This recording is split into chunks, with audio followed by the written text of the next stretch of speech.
live. There we go. Now we went live.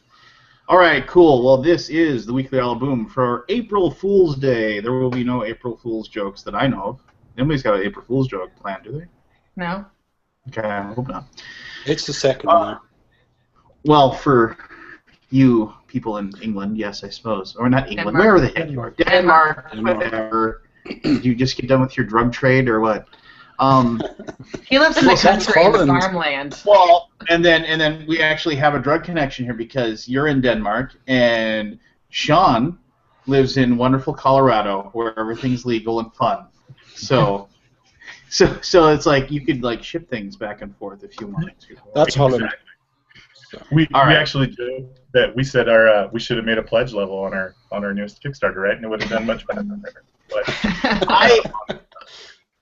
I remember, and I mean this is all anonymous. I mean Sean and I, we talked a long time when I was in Chicago, but I've never done drugs. It's just not my thing, and I don't look down on people that do. Whatever, as long as you're not hurting anybody, just go and do your thing.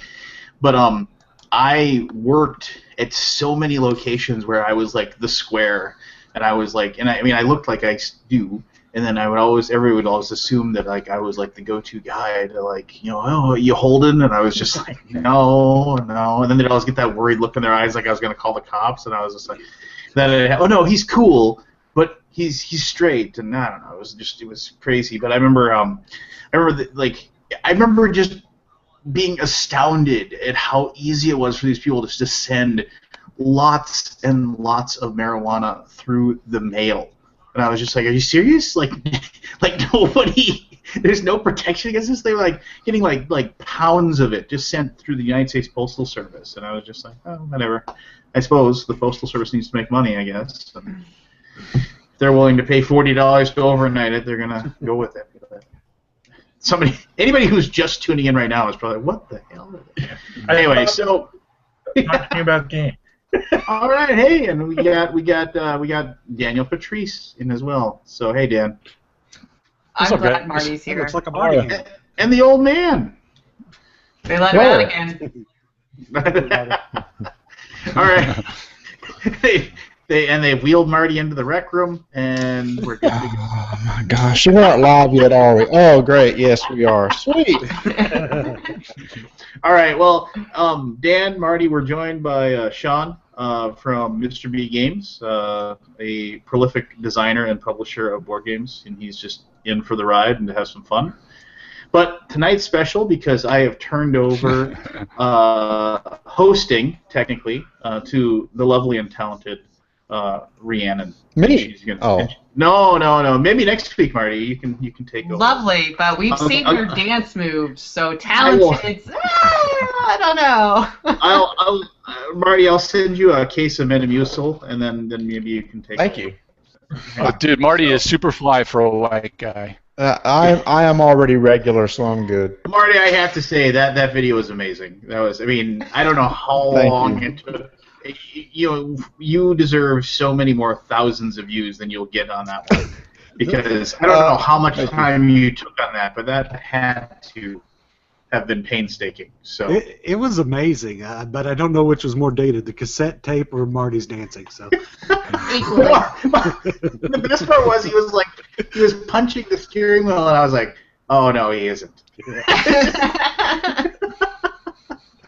But what's so funny was that's my son's car, and I didn't even realize that he had a tape deck in there. And we had the skit written out for there not being one in there, and we get in the car, and my wife and I was like, holy cow, there's actually a tape deck in here. So then we changed it around and incorporated into it. I actually rewound and said, did he actually put it in? Oh my God, he did. It still works. Very nice. Sean, if you're not familiar, Marty is a videographer and also the host of Rolling Dice and Taking Names podcast, and he did nice. he did a video would you say it was an homage to Footloose? Well, no, that was actually one of the scenes from Footloose. Yes. I tried to mimic it, but it was a review of the Dead of Winter insert from the Broken Token, where I kind of go over it. And then last year I did this thing where I did a shake test to see how well it stays in place, and then I started incorporating music into it.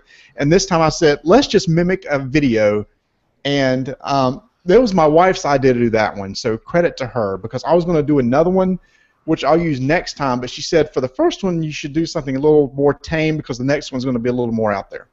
Can I just talk for a minute to see if my screen pops up? Because I think it's this is there. truly... Oh, yeah. And I'm watching it, and it's awesome. Oh, yeah. I got to ask you, Marty, like, what building was that you were running around?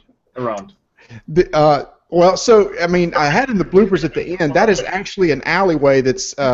there's an older town near us called Monroe, and the show Homeland is shot in Monroe, and they used this one particular alley in there, and we found it, and it seemed to be perfect for what we needed. So most of that's shot in the town of Monroe. Nice. You didn't get arrested or anything. There were no like. We got a lot of really weird looks because a lot of it was shot in the parking lot, and people kind of drive by and like, what is he doing? Did you pick up all that glass, Marty? And yeah, and so then I busted the bottle, and that's in the bloopers too. When I throw that bottle, it takes. I tried to right here where you can kind of see where it's coming up here. I throw it into a. There's a bunch of pine straw and stuff sitting there. Well, it bounced once, hit the street, and broke. So. I was waiting for your ankle to break honestly. So amazing! It really is. Yeah, Marty, you outdid yourself, man. That was a great video. That is awesome. That's my favorite part.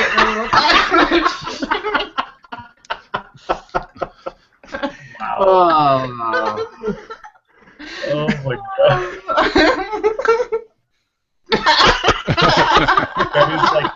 That is like an homage to every ending of a bad TV show. Too good. Speaking of videos, have y'all checked out Chaz's video that he did for the Jack Vowson Memorial Fund? Good on him. That is a classic, right? In fact, when I found out that was coming out on Tuesday, I hurried up and got mine done because I knew if I didn't get mine out before his, nobody even look at mine. So and now everybody who has can't see anything else. So yeah, so if you haven't checked that out, it's at his channel, Paradise, and again, he did it for the Jack Vowson Memorial Fund. He got a lot of different people to contribute to it.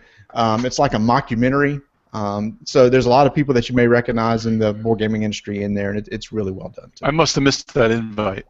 I missed it too. It was there. You just didn't respond. Only for the cool kids, guys. It must have been my spam folder. I was mentioned. It's right next to the episode 400 of the Dice Tower invite that I was waiting for. Oh! Zing. Hey, can I gush for a second? I want to tell Sean that I'm running this thing. There will be no. Yeah, Rhiannon's shut your mouth, Patrice. You shut it. Oh, come on! I want to tell him I'm a fanboy of Clockwork Kingdom. Yes. Well, since I threatened to send that back today, you should probably tell him too that this game is good. Well, you can send your copy to him, right? Yeah. Because Brandon is a super cool guy, and I kind of enjoyed that game. So I'm a big worker placement, and it does some pretty unique things with worker placement. I thought it was a good game. Thank you. I'm still waiting for my copy there, Sean. Just letting you know. What? I'm sorry. I know. I was, mentioning that I was waiting for my copy. That's all. I had some major issues with my shipments, but I seem to be all working out. So I should be having copies actually delivered to my office here later this week or early next week. Sweet. It was unfortunate. You're unfortunate. It's true. I am unfortunate. Okay, I'm gonna let Rhiannon take over for real now in just a second. That's a mistake. but I want to ask this. This is the one question I want to ask. So now we're into April, and no April Fool's joke here. I want to ask everyone so far, what's their favorite game they've played in 2015. Ooh. And it doesn't have to be something that came out in 2015. It can just be a game that you, like, the first time you played it was in 2015. It's the best game you played so far. Ooh. Easy. Roll for the Galaxy. And why, Robin? Yes. I want no exposition. I just want the answer. Okay, so I played Race one time with guys who'd played it 100 times before, and the rules explanation was, la la la la la la, this is what you do. And they just trashed the game for me. I mean, I was out of the game in seconds, and it wasn't a good experience, and I didn't want to play it anymore.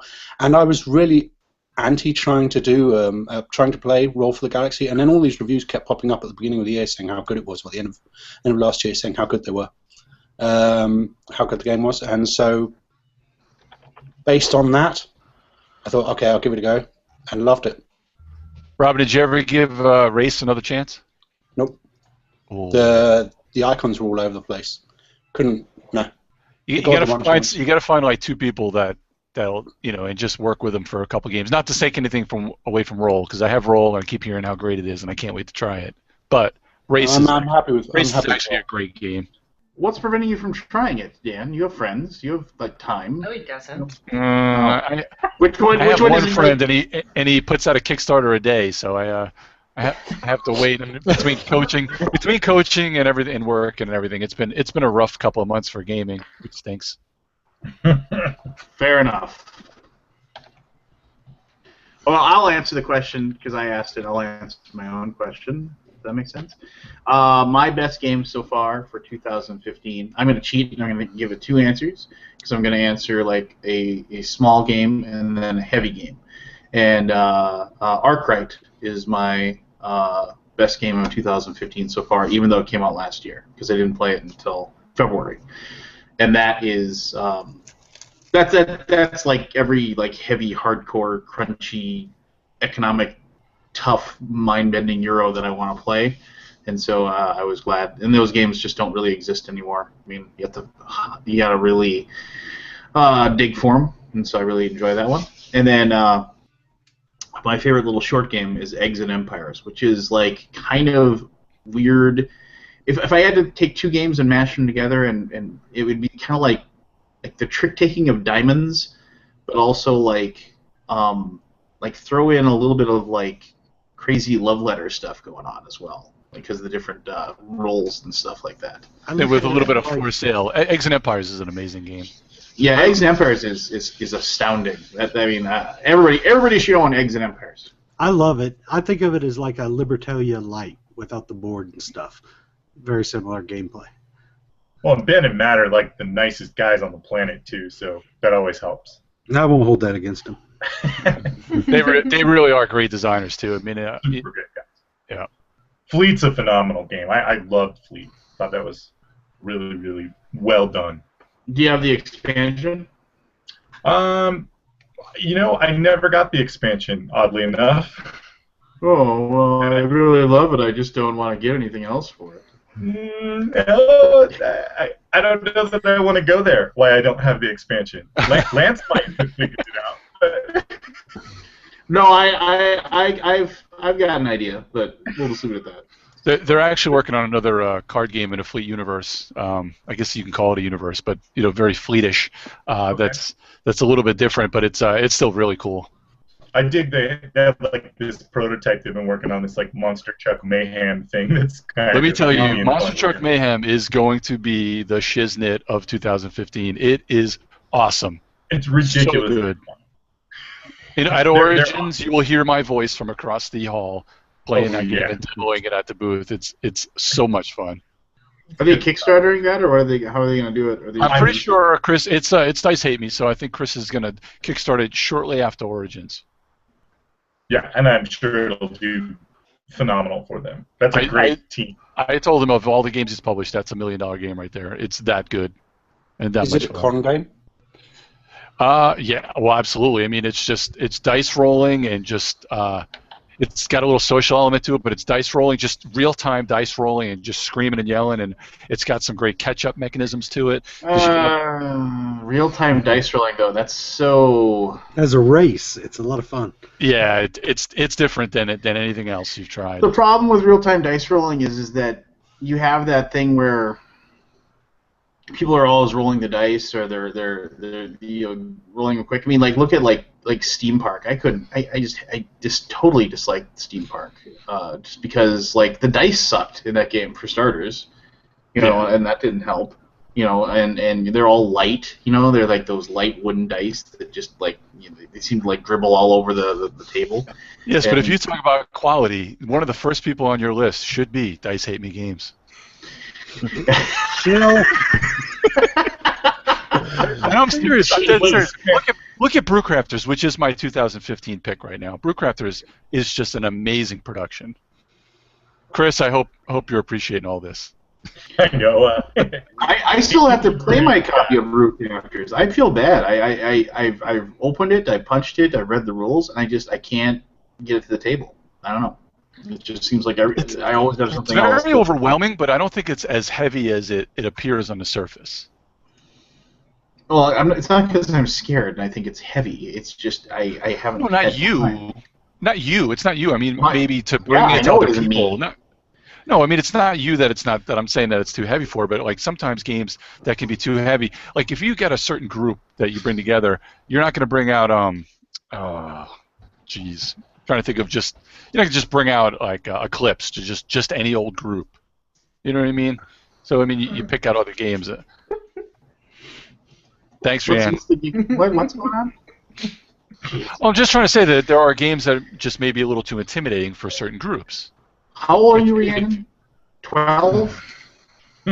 I was just saying Eclipse because it does seem like a daunting thing, but then I was laughing at something completely semi-only related to what you guys are talking about how people should love all games and be willing to play all of them all the time.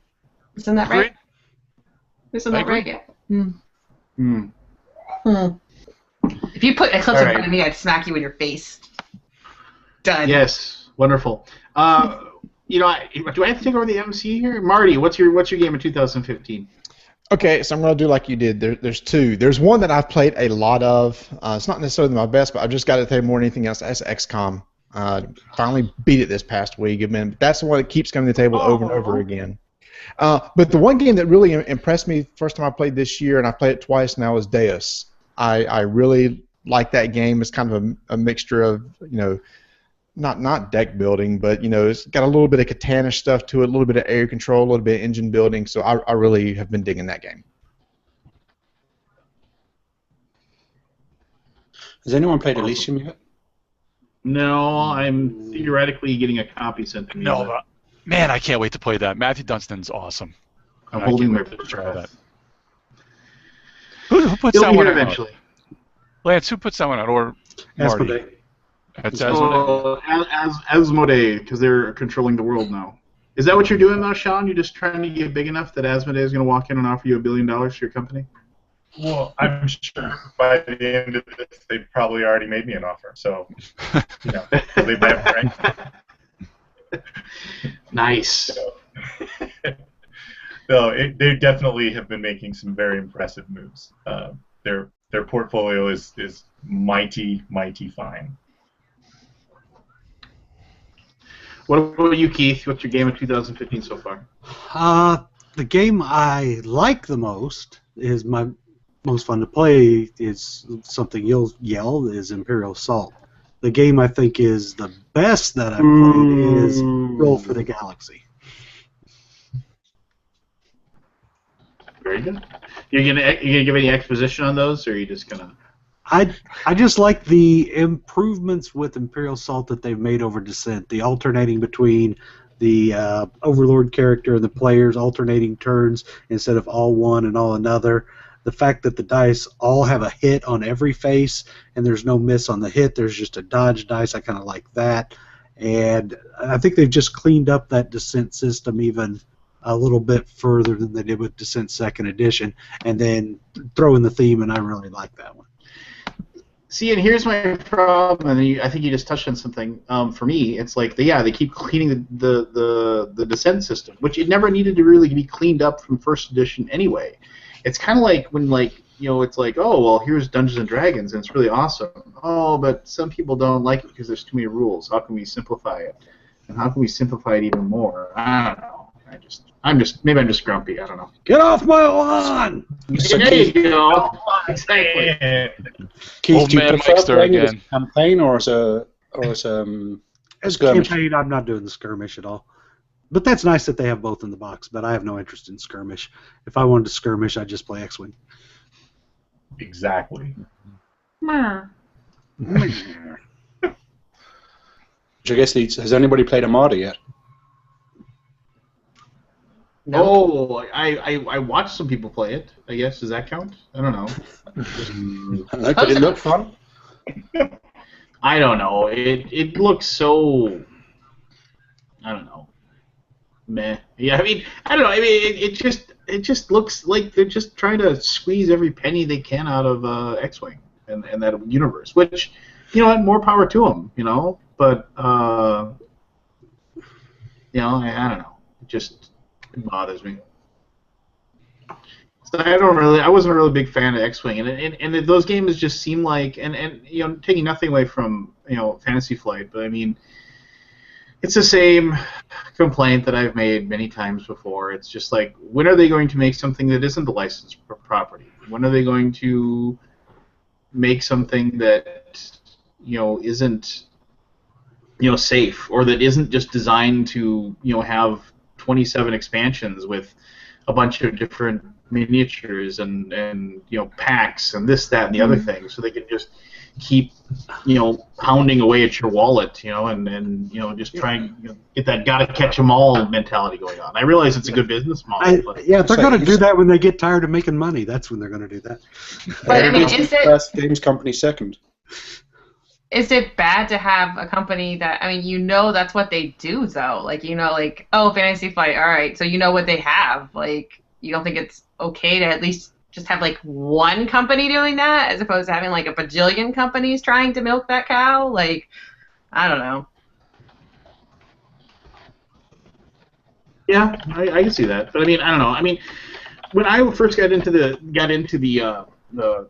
this hobby, I mean, Fantasy Flight was like trying really hard to, like have new games and like different games and different like themes and it seemed like they wanted to try more stuff, and now it's just kind of they've bought their intellectual property that they want to, and now they're just seeing what else they can make out of those things, and it's just they're not really doing anything else. And, I mean, look at Battle Lore. It was out, Battle Lore Second Edition, which was an excellent second edition, and they did a really good job with it. But then it was just like they gave it no support whatsoever, and it was like that was a game that I would have liked if they had. That was a game where they had me after I played it, the base game, and I was like, oh, this is awesome, and I was just like, I need more troops, I need more stuff, and they had me, but we're not gonna do anything with this They're because coming it this is the month. next way.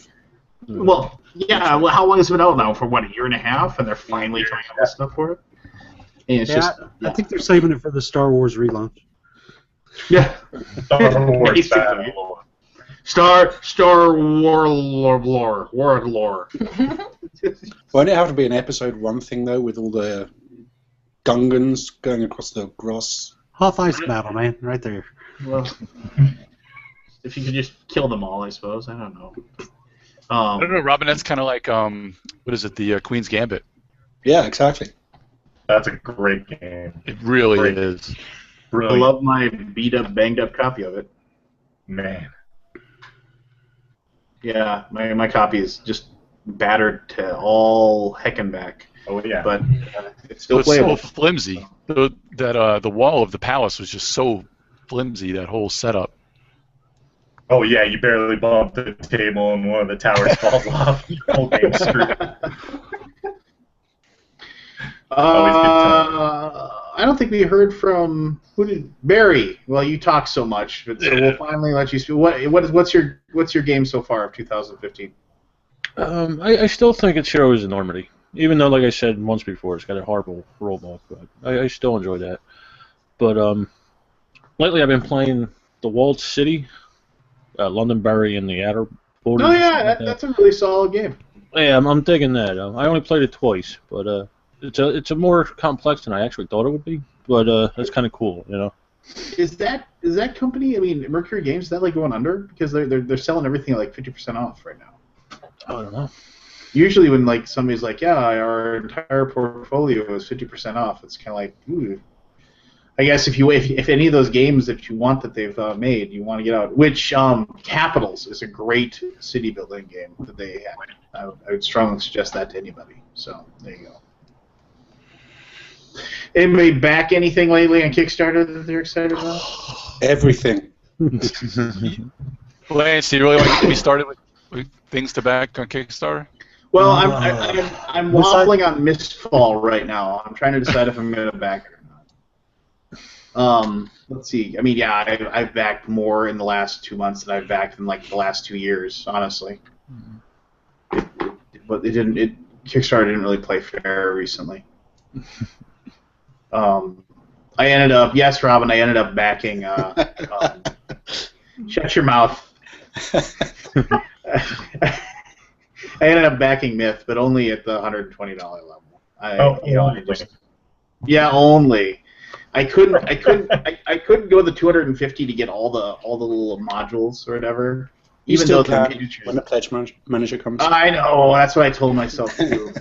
It's just like then they'll okay, now you can but I don't know. I mean, I've read the Myth second edition book and the rule book, and it does make it better, a lot better. So I don't know. Plus, those minis are so awesome. That's all it takes. Minis. Get them every time. Well, it's just this is. I keep telling myself that I'll find the time to paint them, and I know I'm lying to myself, but because I say, well, I can always use them for my D&D games, and so it's just like, well, I suppose if I ever got the time to I mean, even prime them and then start, but I don't know. There you go with that. Hey, speaking of mini, why don't you check out that 3-day project by Dice Hate Me Games, the metagames for small pockets, the deck building and unpub game, now on Kickstarter. It's made $9,000 already funded. If There's a Kirkman literal wants to deck sell, he building can game. come Are on you getting himself. kickbacks? I Oh, you thought that was, mentioned Kickstarter, and it's really pretty cool. If Anthony wasn't visiting his mother, he'd be doing the exact same thing right now. Hey Dan, can you do me a favor? Can you stand up so I can see Kirkman's arm up your anus? Wearing shorts right now. He's just Oh boy. Sit down. Put that away. What was it?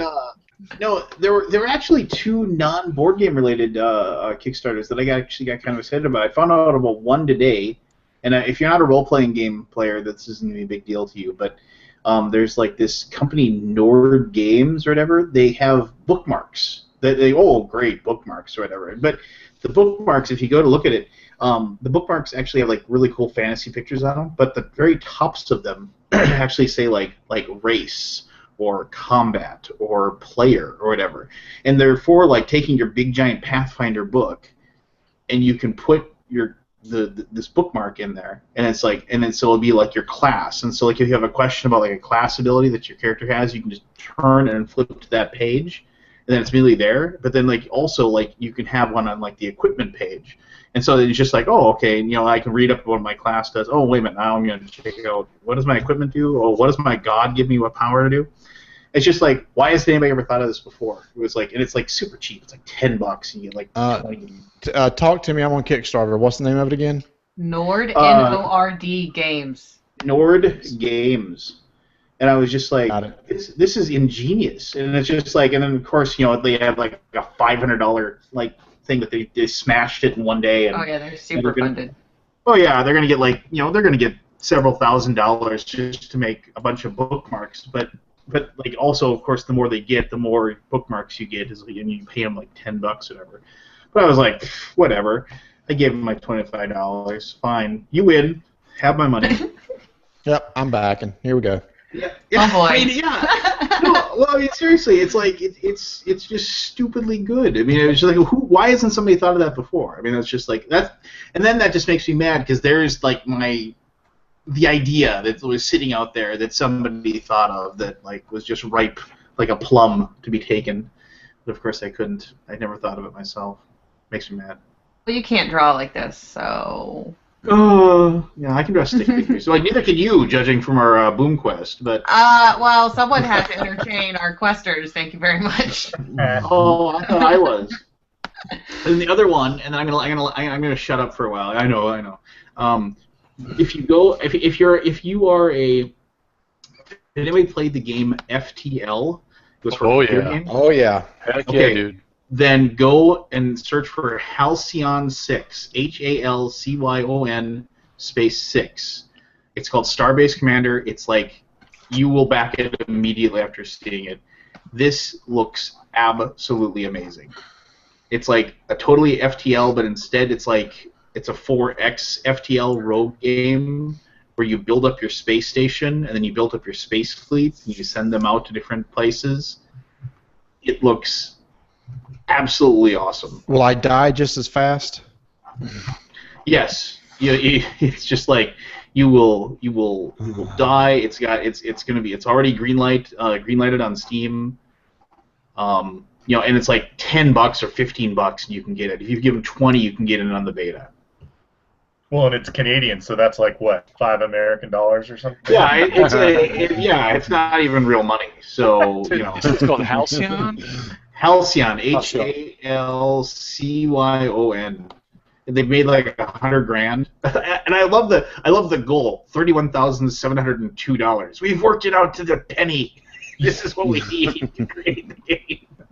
But no, yeah, for like what is it for for $20 you get a digital copy, you get closed beta access, and then you get to be part of the dev pool. So like you then of course you can go up higher and get some like wallpapers and things like that, but nobody cares. So but yeah, and if you just want to copy the game, $15, and eventually the game will come out and you can just get it. Nice. Which in American money is like $12. Like they said, it's like nothing. It's a Subway sandwich combo meal. Bring a bologna sandwich to work one day instead of that. But yeah, Halcyon looks stupidly awesome. So there you go. I just spent your money. Now somebody convinced me to give Mistfall $45. Does anybody know anything about that? The Titans of board games with like Eric Lang and a bunch of other higher designers they got together with. I think it was Eagle Griffith. Kelly. Calliope. It's Calliope, isn't it? Yeah. Calliope. I'm sorry, I thought it was Eagle. You I got glanced me. over it briefly, but I didn't see them actually name like a game. That They haven't named any games yet. They're all going to be kind of a semi-gateway-ish type game, gateway/family games, which is what Calliope specializes in from these different designers. And so you can back to get a certain number of them, or you can back to get all of them, at which point you don't have to pay the shipping, and they'll be coming out over the next 2-3 years or whatever it is. It's something different they're trying to do. So it's interesting. Everybody's got a pedigree, but everybody with a pedigree doesn't always make a great game. So, there's a level of risk, but I'm in on that one just because I support the concept. You know what this reminds me of? I don't know if you guys remember this. There was a game, I want to say it was called Stonehenge a few years ago, maybe 4 or 5 years ago. And they did the same thing. Right, but the idea was they had a whole bunch of really good, well-known designers that all did their own rule set inside the game. Yep, I remember exactly, and it failed utterly. Right, and it was one of those things where it was such a good concept, and what he just said kind of stuck out in my mind, right? Such a cool concept and all these big heavy hitter designers, but it's like, I hope this does well. I mean, Ray's a great guy, and I'm sure he's going to pull it off. And I mean, gosh, they're already off to a third of their goal, so that's pretty awesome. And Lance, your project Tesla versus Edison is only got about a day left of this recording. Oh yeah, but I mean that game's amazing. Yeah. If that was a published game, that would be my game of 2015 so far.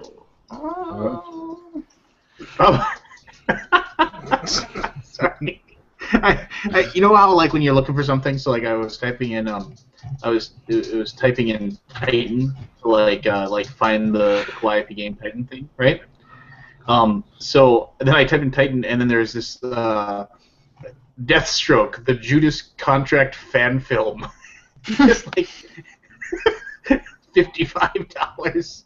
I just love finding random Kickstarters where it's just like I'm making fun of this poor guy and I feel bad, but I mean it's like somebody trying to make a film about the DC Comics Teen Titans and their most lethal antagonist, Deathstroke. Okay, well first of all, dude, I really doubt you have the rights to make the movie. And then never mind. I mean, and then you just wonder how like if Kickstarter supposedly is like really careful about making sure that like like stuff like this doesn't happen or whatever. How does this stuff go through? Your mic's acting up again, Lance. Oh, you're acting up. You're a microphone. And Lance, I think I want to mention because he's a buddy of yours too, Lance. Castle Assault has less than a week to go. It needs less than 3,000 to fund. It's about I think it's somewhere around 90%. It's a nice lane combat game. We talked about it either last week or a week before by TJ Dunbar. So I want to give that a little plug. See if we can get that over the funding goal. Yep. My co-host Tony got to play it and really enjoyed it at BGG Con. It's a good little game. It's cool. I mean, it's got that. I really like lane combat, and it's not an easy thing to do on the tabletop itself. On the apps, people have been able to do it, like SoulForge and such, but to do it on a tabletop is pretty cool. Right. Speaking of Kickstarter, can anybody tell me what this post-human game is? What a segue.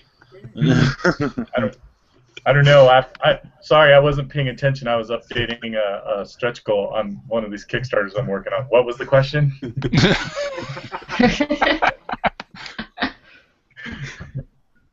Oh man! Wow, you guys just gave me a layup, right? Is that what that is? Yeah. There you go. And actually, I actually want to know. Tell me about it because I look at the cover and it looks like something I'm interested in, but I haven't actually looked into it yet. If only some well-bearded individual had done a review. Well, if there's somebody who did a good review, I'd watch it. Quit throwing softballs. I have to hit them. When those guys first showed me the cover, we talked about, I really like it, but it felt like we could do better.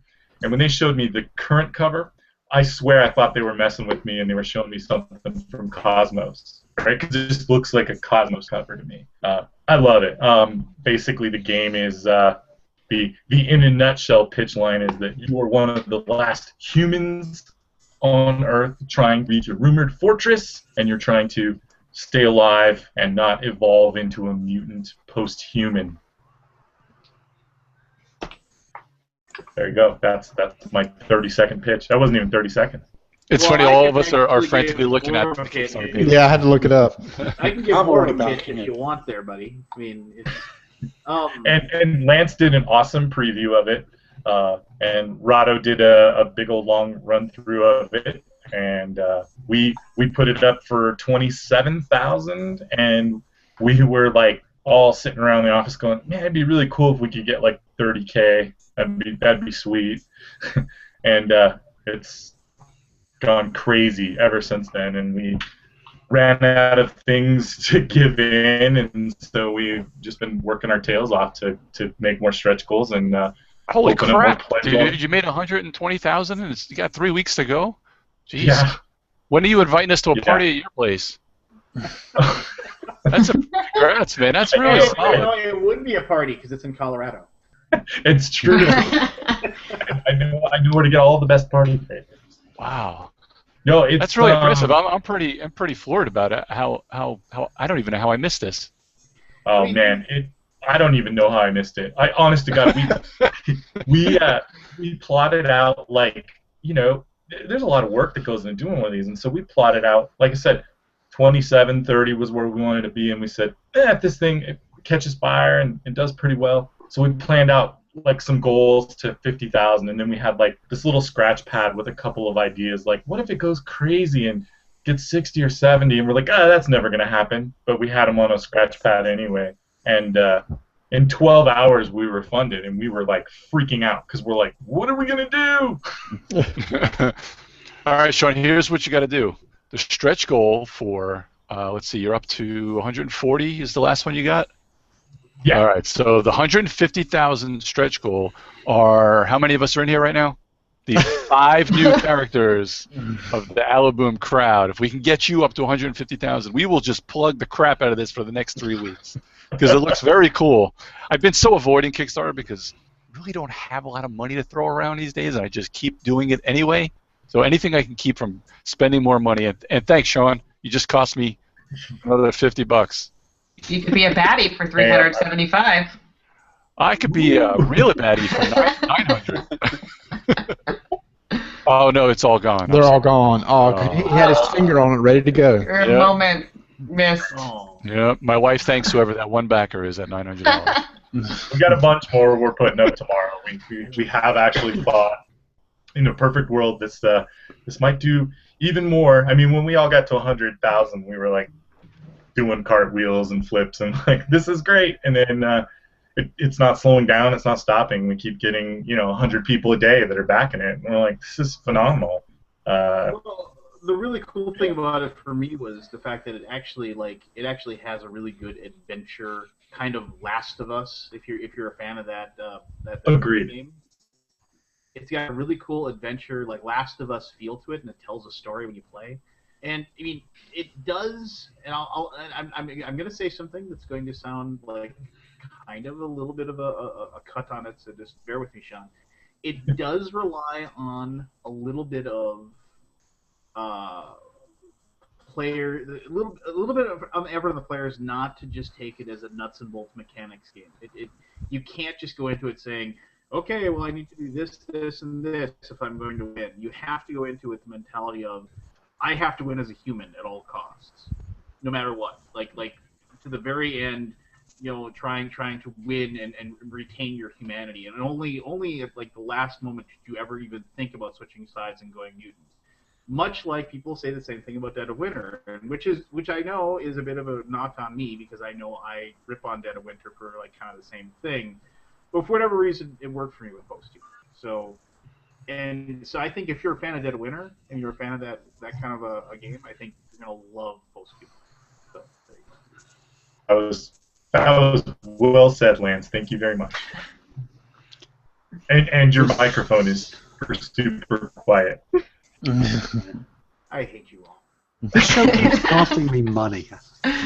Right. So Sean, I'm sure you're well aware that the problem you have now, if there is a problem with making this much money and having this much time left, is that in the next 14 days, when you only hit about 150,000, people are like, what the hell happened? We stalled. You got to have to deal with that for the next 3 weeks. It's very true. It's very true. And, it's one of these things, I've been fortunate enough, Mighty Box is a studio that's kind of working with me. So they're kind of a studio that I distribute in the U.S. So the good part is there's a bunch of guys that work at Mighty Box, so we've got lots of people that are kind of divvying up the workload, so it makes life a little easier. But yes, anytime you start to slow down, we had somebody the other day say, "Oh, we hit the slump," and I was looking and I'm like, "We made $9,000 today, right? We were only asking for 27. I don't know if that's a slump, but cool, right?" Yeah. It's insane. And it's a tough balance because every time you add something new to the game, everybody's like, "Oh, cool, you added, give us something more," and it's like, well, every time you do that, the game gets heavier, and there's a cost associated with putting it in the box, and everybody always says, "Oh, Mr. B, you're shipping so high," and it's like, well, yeah, it has to be high because we're going to keep adding a bunch of crap to the box, and it's going to get heavier and heavier and heavier. So, end of the day, great problems to have, right? Yep, just be careful. I'm sure I don't have to tell you that. Just Oh, be careful. So, Sean, Well, I've got a Ben. question for you. Sure. You were saying there that you'd worked on the game with Mighty Box, and Yes. they're in, I think it's Malta, right? That's correct. And you did Spurs with Ole, who's here in Denmark. Yep. How is it working as a US publisher with both the company and a designer over in Europe? I love it. I love Ameritrash. I'm rooted in Ameritrash, but I also love my Euros and my worker placement games and stuff like that. So, in the case of most of these guys, they ship me prototypes, right? They email me, they send me a pitch sheet, and I'm like, hey, this game looks great. Shoot me a prototype, and they play it.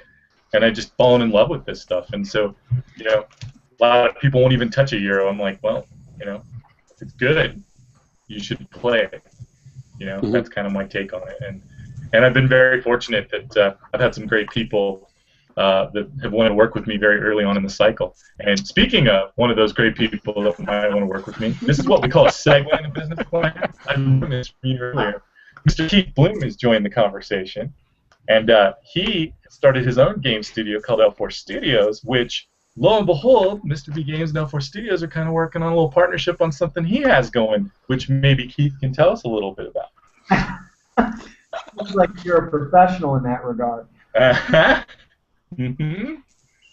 Tell us a little bit about you, Keith. I apologize. Who you are. No. Yeah. Am I supposed to type that in or just use what Sean said? I don't have one of those cool fancy bars because nobody taught me how to do it. So, That's good. So you and I are both out in the window. Yeah. Keith We're not Bloom, cool. I'm here in Chicago. Good grief, how do I distill that down in a nutshell? I've been in the industry for about 10 to 12 years. Actually brought Sean in, which might be why he's mad at me all the time, about 5 years ago, maybe 6. Started my work with the original iteration of Eagle Games with Glenn, then transitioned when those assets were acquired by Fun Again and it became Fred Distribution. Did work for Queen Games for about a year and a half. Stopped working with them for end of 2014, and then started my own company in 2015. That's L4 Studios. And then the game that Sean was referring to is WarQuest, which is Glenn's first new design in about 7 years from the same guy who founded Eagle Games, the original iteration. And we actually brought Lance out beginning of this year to play some of that. WarQuest is basically an unabashed Ameritrash, lots of dice rolling, lots of combat, guys on a map type game. And we've been finishing up development of that, getting a lot of assets in place, and we're targeting an April 7th Kickstarter launch, so we're pretty excited about that. Yeah. It's got that oh so popular family on BGG of better description needed. I can say, I played it, and I can definitely say the game. If you're a Ameritrasher, this is going to be this is one of those games you've been waiting for. A billion minis, lots of battle, lots of wonderful fantasy moments, and yeah, it's great. The game's awesome. When Lance asked me about it, he asked a great question. He said, "Why should I care about this game?" And my response was that this is an Ameritrash game and doesn't make any apologies for it. It knows exactly what it is. And your reaction to that, Lance, what I remember is that you were very pleased that that's one of the best answers I've ever heard. So I think it is something that it's a right place, right time for this kind of game. I don't think that this is I don't think it's a crowded space with new releases. So I'm happy about the timing in that regard. I think that's going to serve it as well.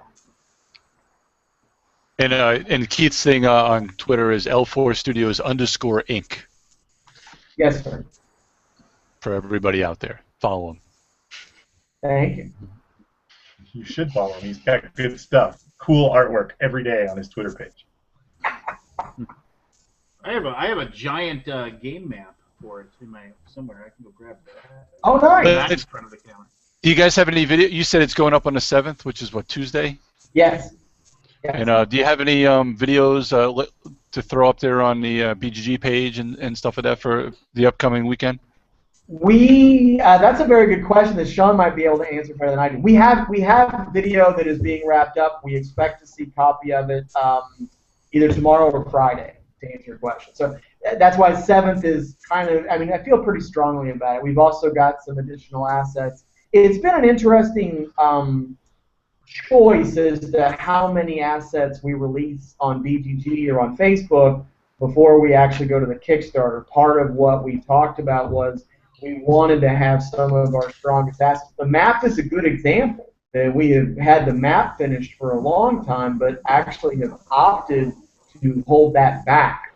And I think you could argue both sides of the camp, but that's a strategy that we've employed where basically we wanted pictures of the miniatures, the map, some of the 3D renders to basically be fresh as Kickstarter goes live and then rapidly get those out.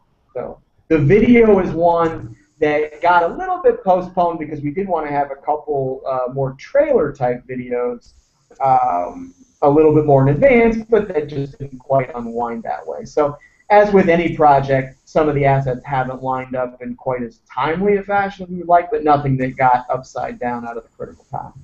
And you said this is well, it's got on BGG. It says playing time of 180 minutes, so which leads me to believe it's a pretty big, bulky box. What's your price point that you're putting up there? We have two. There are two versions that are going to be in place. And the map, I guess. Holy moly. Dear Lord.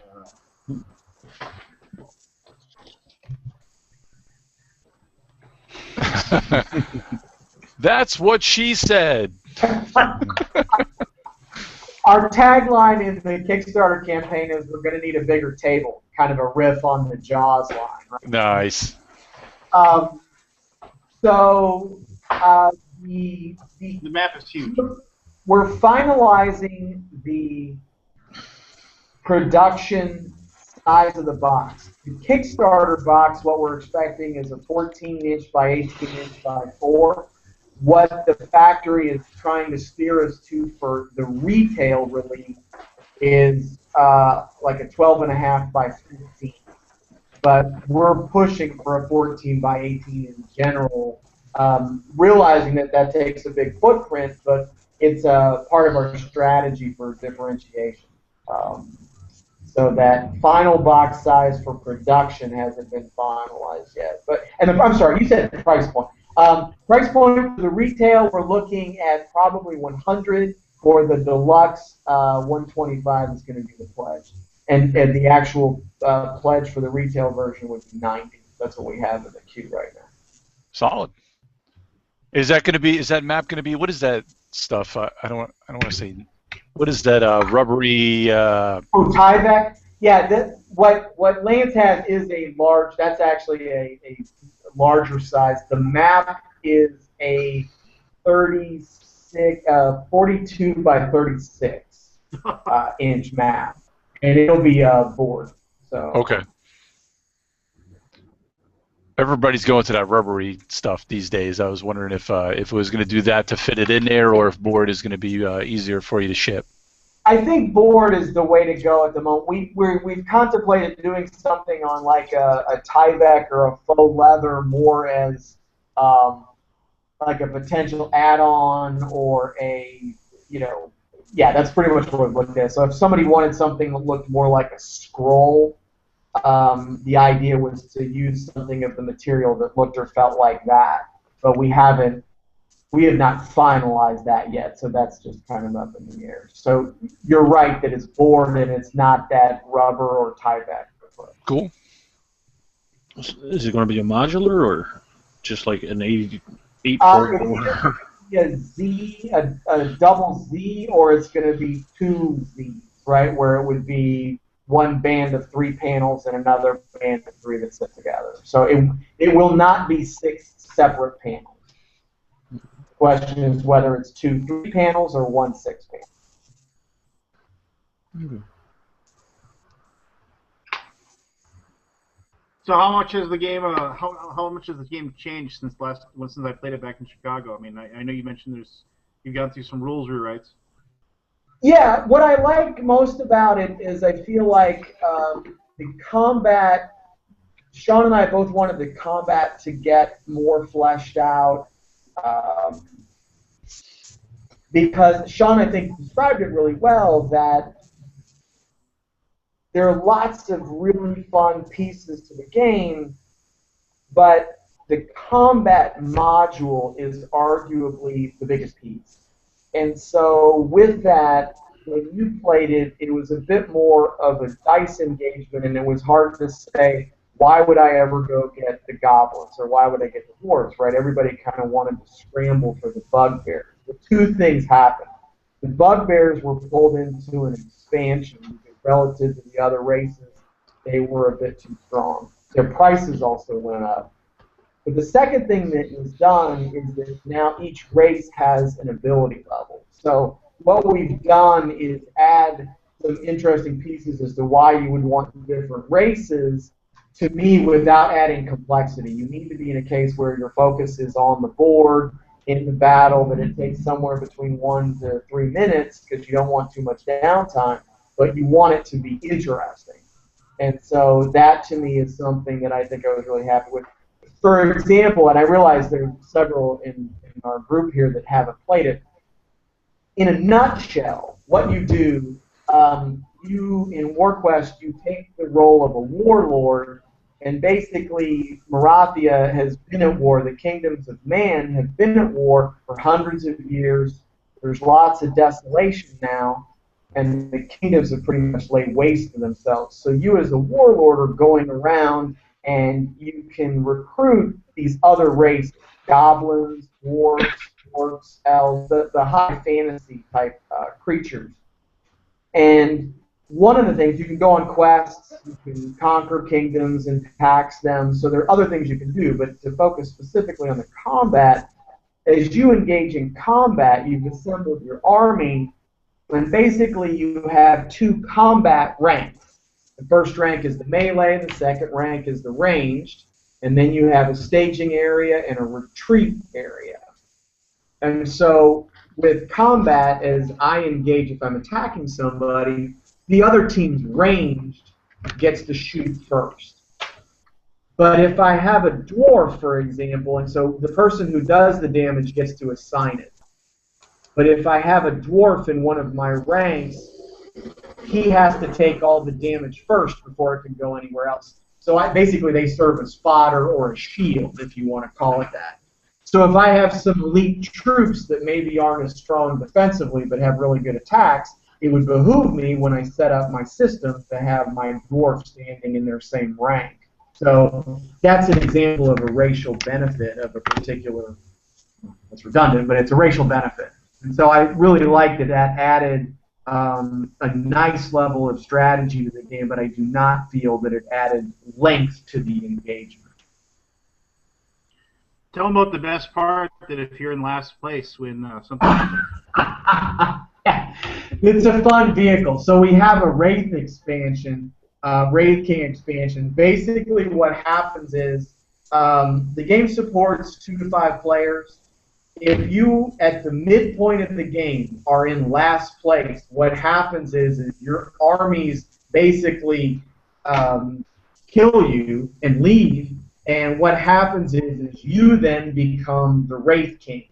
And you get an undead army that's quite powerful, and your job is to go through and basically destroy the remaining havens. There are some areas on the map that have numbers beside them, and those are areas where you can control and tax. As a Wraith King, you're going through and destroying those, meaning you can't tax, and there's actually a destruction token on the board. So you're basically kind of going through with your wall of death, destroying the land, when the other teams are trying to whittle you down, or the guy who's in the lead might even try and push endgame. So it adds a nice twist as to how you get engaged, right? Whether people want to try and stop you or shield you because there's still a time limit. The game ends when a certain number of turns has been completed. So it's not something that just keeps going on until the Raid King is defeated or he's wiped out all the cities. But the way he gets victory points, the destruction of the different kingdoms, is enough to where that person can achieve enough victory points to win. So I think it's a nice vehicle to prevent that person who has gotten in the last place and just can't pull out of it. I think it's an excellent system in that regard. Something nice about if you're in last place, obviously you get to be the Nazgul. That's a good way to play. Awesome. Somebody asked Keith a question about his past since he's been doing it forever. I think that was a hint, Ray. I think I've been doing an excellent job running this thing so far. Thank you very much.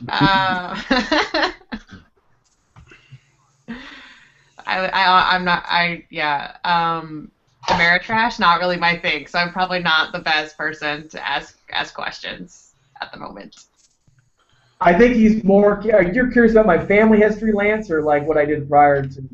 No, I was like, yeah, because you've worked for dang near everybody. It seems like. Well, no, I mean, the whole like you were there for Eagle and I mean, so I mean, I'm not asking you to like give out Dish or anything like that, but now did Queen? They just went into partnership with Asmodee now, right? They're not like bought out or anything. Yeah, so I think. Yeah, what I know, there were a couple things going on with Queen. Rajiv and I are friends. We were friends before I started working with him. We're friends now. It was something where I did a lot of Kickstarter work for them. I think it's something that when you work for a company that's out of country, that there are just things that are a little bit different. That there's some challenges. So I teach. That's actually why I joined you guys a little bit later. Is I teach the admissions test for business school. So my work in the board game industry is a second career, and that's something that working for somebody else in a second career is tough because I have a son, recently divorced, so I like my free time. And so I eventually kind of started running the math and decided that I needed to be my own boss if I was going to do that. So I think that was part of it. And the other thing, kind of to your point about what Queen has done, is Rajiv was always open to me about what was happening. So I knew about the distribution agreement with Asmodee, and I felt like that was something that was a little bit handwriting on the wall. I think most people believe that it will lead to an acquisition. Now, I do not have any inside information on that, just to be clear, but I think a lot of observers expect that that's a logical next step based on what they've seen. So I feel like, it was something, it wasn't like, right, as you said, I want you to leave. It was just a case where we had a discussion, and it seemed like that was probably the best move in both of our cases. Nice motorcycle sound effect. I was just gonna say. I love Chicago. More motorcycles than you would expect. I like the motorcycles that have the radio. I want to ask you a question, Keith. So Queen, obviously, they're a big company and they've produced a lot of games, whatever. Why did they go to the Kickstarter model? I mean, they could have published the games without going to Kickstarter, right? Yeah, so to me it's something in some ways I was a little bit at odds with Rajiv about it, but more in the pace, not the fact that he was on it. I think that basically there were two things. One is that it's an absolute benefit for the cash conversion cycle. It is really, really a challenge for publishers in the industry to manufacture a game, have to pay for it, and then send it into distribution and then out to mass. And especially the arrangement that Queen had, which is what distributors tend to push for, which is the flooring arrangement. And if you're not familiar with that, what that means is basically it's your inventory on the floor of the distributor's warehouse, and it's paid for as it's sold, not as it went into the warehouse. So you basically only get paid after a game is sold, and even then there's often a 30-day reporting cycle. So what I mean by cash conversion cycle is basically it's when your money goes out versus for a product, and then when you get paid for that product. And in this industry, it's just brutally upside down. So that's why. So I think in going to Kickstarter, you help mitigate that. You actually get to turn the cash conversion cycle the other way. I mean, I know they got like a lot of people. I mean, whatever took umbrage to the idea that like a major publisher was using Kickstarter. But I mean, I was always like, well, you can get the money. Why wouldn't you? You know? Yeah, that's really my response. I mean, am I allowed to swear on this podcast? Yeah, go ahead. Okay. Yeah, basically my response to people who do that, like, look, well, put your fucking money up. All right? That's, at the end of the day, if you want to basically go make games and get paid after the fact, then do that. But don't sit there and tell me about, you know, and that wasn't even my company. But I just, you know, that to me is, it's something where in this day and age, this is what I think people forget. The volume of games that are coming out now are at such a weight, even with a company as well known as Queen, if you don't put major marketing behind it, it just goes in, and even if you do, it can still go into the ether. The distributors are overwhelmed with the volume of product that's coming in, and they can't push product anymore. They're basically order takers. That's nothing negative. That's what they'll tell you. So I think that it's something where if you have the capital to be one turn ahead, that's great. But I, to me, don't see any issue with Kickstarter. So, not to put too fine a point on it. Now, what's the most challenging aspect of being a game developer, in your opinions? I'll let Sean answer that. Working with Keith Bloom. You didn't like my answer, did you, motherfucker? No, what I loved was I love when Lance says, yeah, it's okay to curse, right? And he's polite about it, and you go straight for the F-bomb, man. Love it. 0 to 60.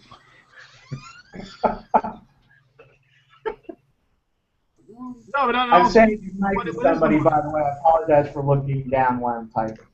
Oh no. What is? Yeah, that's a great question from Barry. I mean, you guys have both published. I mean, tons of games. I mean, before and now with your own companies or whatever. I mean, what is the toughest part of the whole development process?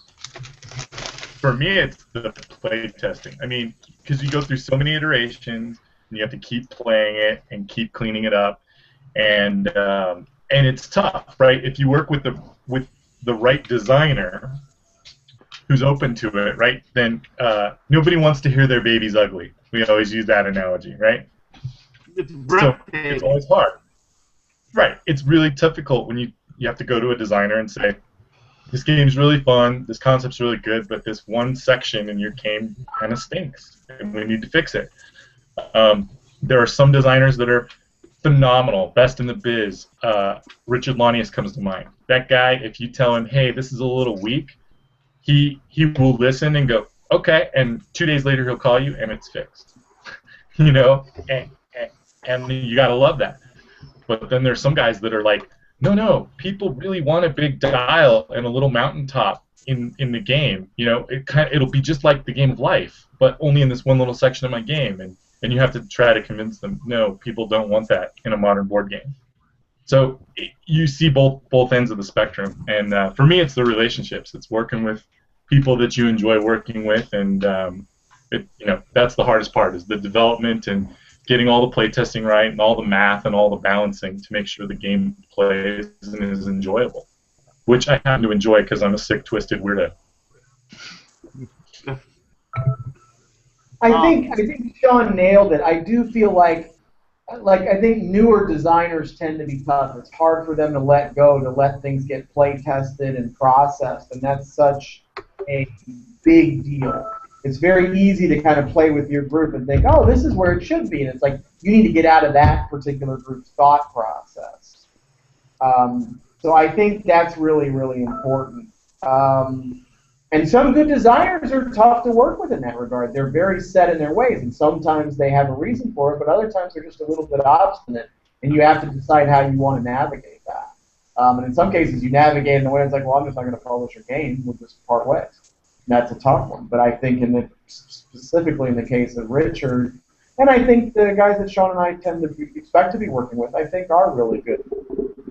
Sometimes you have to be diplomatic about it and take some time to get that thought across. But I agree.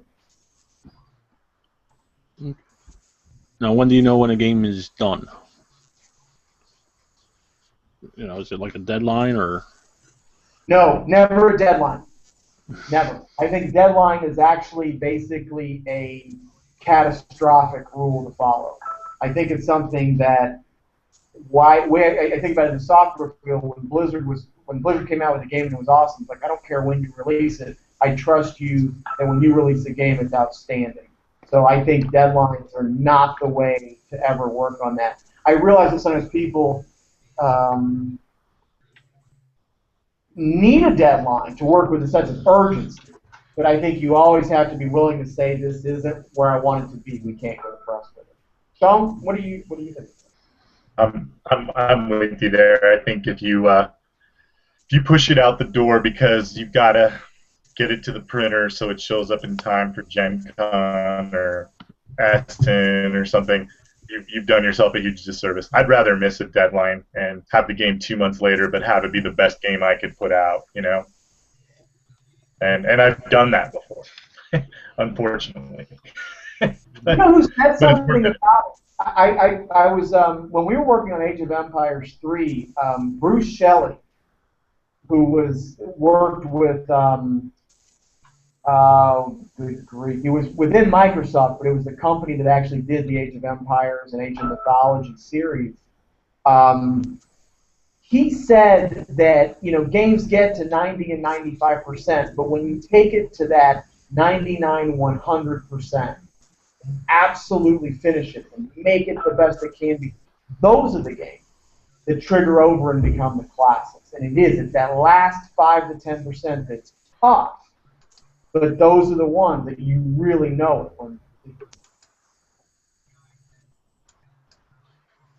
it.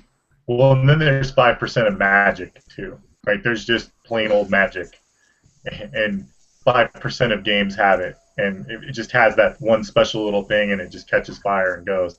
And you can't develop that. You can't plan for it. It just happens. Yeah, I would say the Age of Empires and Age of Mythology franchise have it. Okay. So here's my question then. If you're going to be somebody that's going to be like designing or trying to publish, because you guys have both published on your own and also with companies and what have you. I mean, what's your advice to somebody that wants to be a board game publisher? I mean, start off and down that path. Go get a day job.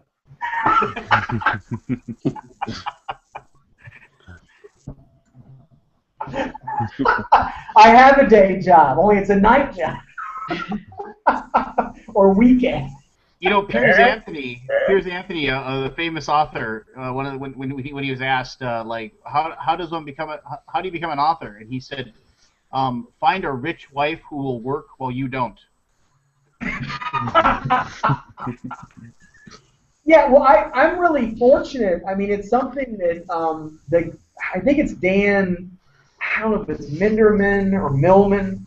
He wrote The Way of the Peaceful Warrior, and one of the things he was talking about, it's got some different anecdotes in it, but the idea was he loves writing, and he said, it's obviously wonderful to be able to do what you love.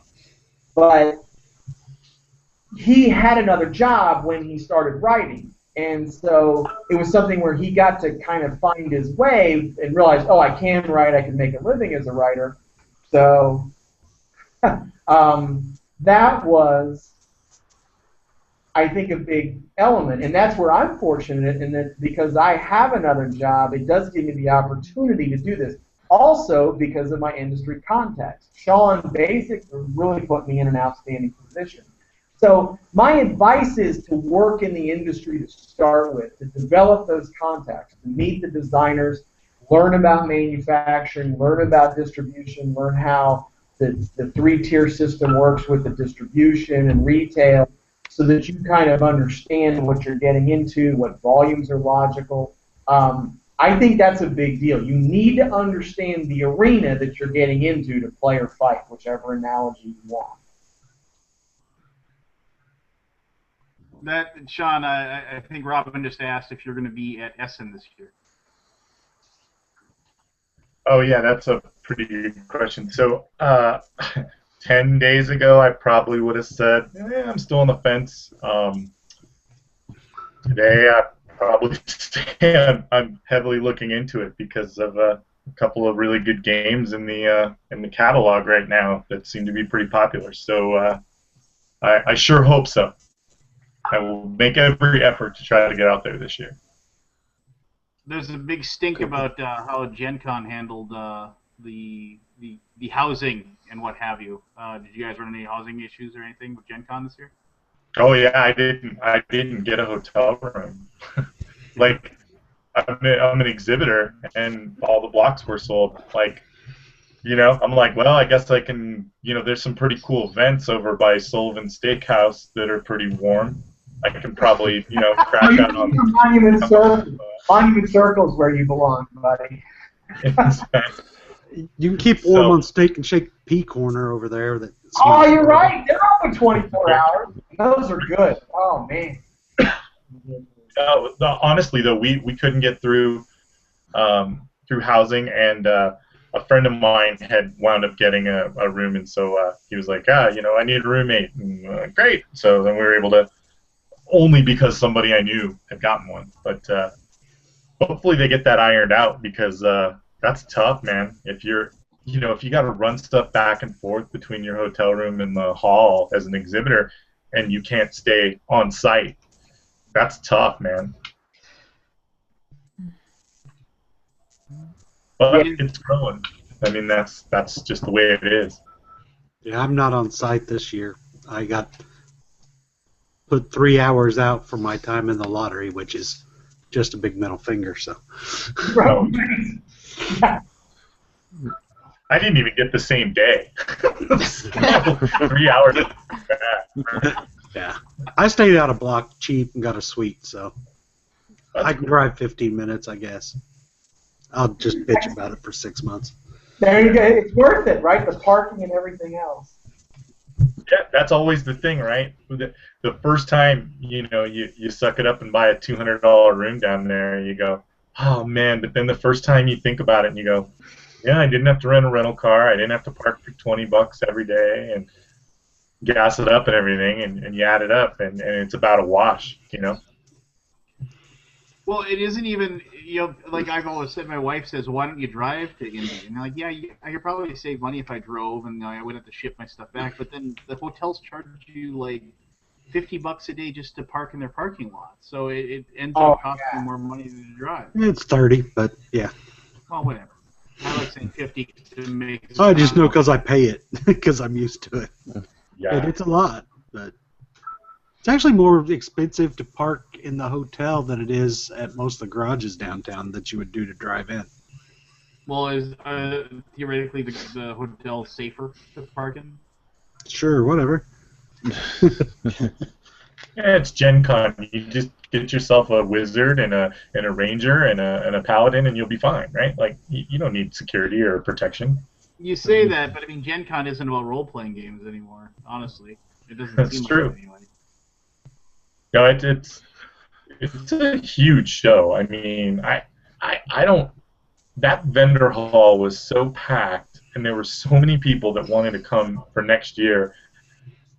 I don't even know where they could expand. I mean, they're out of room. That's you know?